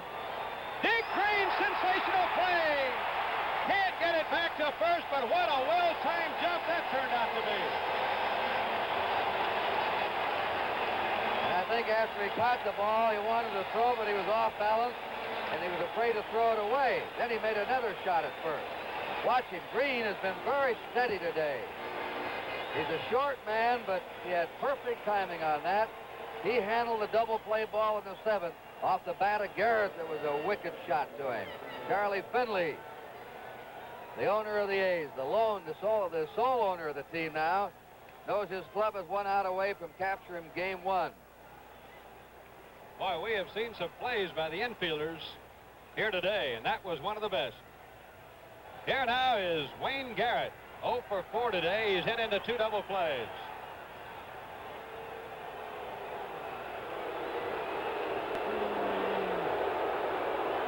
NBC statistician Alan Roth and our production stage manager Jim O'Gorman today. Our thanks to them for their great help. This, of course, here you are. You're in the 9th inning, 2 down. And the game is slowed down by this band coming out for personal attention. Same thing happened here the other day, Kurt, with Catfish Hunter pitching that sensational game in the 9th inning. He had his concentration zeroed in on the Baltimore players, and all of a sudden fans started climbing on top of the walls in the outfield, and it really broke his concentration, and you have to recycle to get going again. So now Darrell Knowles will work on Garrett. Martinez the runner at first. High foul ball out of play. Garrett had a pretty good cut at that one, and he has some power. Knowles got that ball higher than he wanted to get it to Garrett. 2-1, Oakland leading. They have led since the 3rd inning of the game. If the A's get out of this one, they'll be breathing big sighs of relief down there in their locker room. Tony Kubek is on the field. He'll be interviewing one of the players after the game. Fly ball right field. This could be it. Reggie Jackson coming in. He's there. He's got it. And the A's win the first game of the 1973 World Series, setting off the Finley fireworks. And I'd have to say it was defense for the A's today. The error by Felix Mion cost the Mets the ball game in the third inning. He'd made only 9 errors all year. He let a ground ball go through his legs off the bat of Campaneris. It should have been the third out. A run came in to score, then Rudy singled, and both A's runs were unearned as they win it 2-1. We'll be back. Tony Kubek will be interviewing some of the stars. We'll have more of a recap right after this message. Ever stay at a hotel you thought was convenient, only to find out your business is way across town? Well, Holiday Inn gives you a choice of locations in every major city. Just look at the time. There's another Holiday Inn. And as every businessman knows, that can really pay off. You're late. What kept you? The traffic was murder. Should have stayed at the Holiday Inn. Get closer to your business with Holiday Inn, the most accommodating people in the world. You know, I feel it. Just sciatica. The unirolls, they really stopped short. I feel it. I really feel it. Then say it. These unirolls really turned sharp. We feel it too, don't we, Al? That's right. You can actually feel the difference between Uniroyal steel-belted radials and your old bias ply tires. We feel it in our thrill show. You'll feel it on the road. I feel it. I really feel it. I know you do, my son. All right, let's quickly go down to Tony Kubek. All right, with me with the manager of the Oakland A's, though still the world's champion, winner of this first ball game, being congratulated by Charlie Philly. Charlie, congratulations. You got another one under your belt. Good to see you looking so good. Thank you very much. You got a good man here, don't you? Dick, you had to make a decision in this ball game. You didn't have many decisions like it all year long. A 2-1 ball game. Holtzman, no designated hitter in the World Series. You took him out. Well, Ken hit the double and had to run hard and slide hard in the second. And then the ball that got through Mian on the next hitter, he had to run real hard all the way home. And, of course, we got another run after Campy steals second and Rudy gets a base hit, but it took a little steam out of him. He went 11 innings 4 days ago. He only had 3 days rest.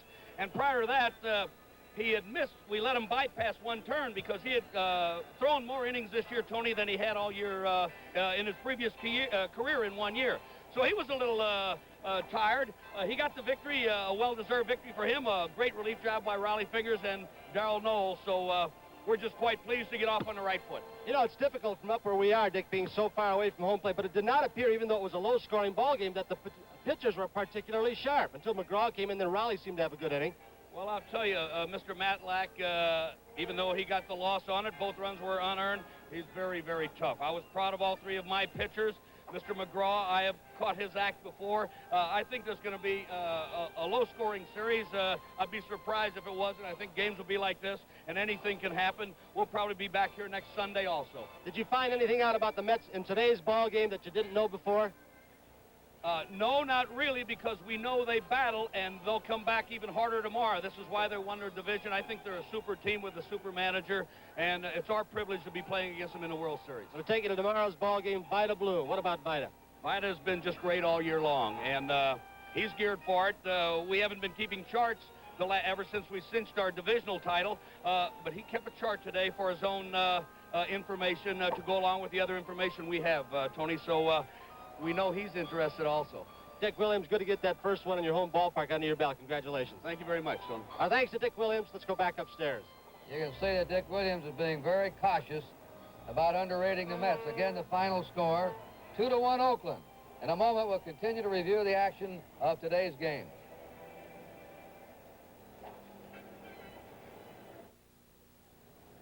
Announcing the most thoroughly tested of the 5 best-selling solid-state color TVs.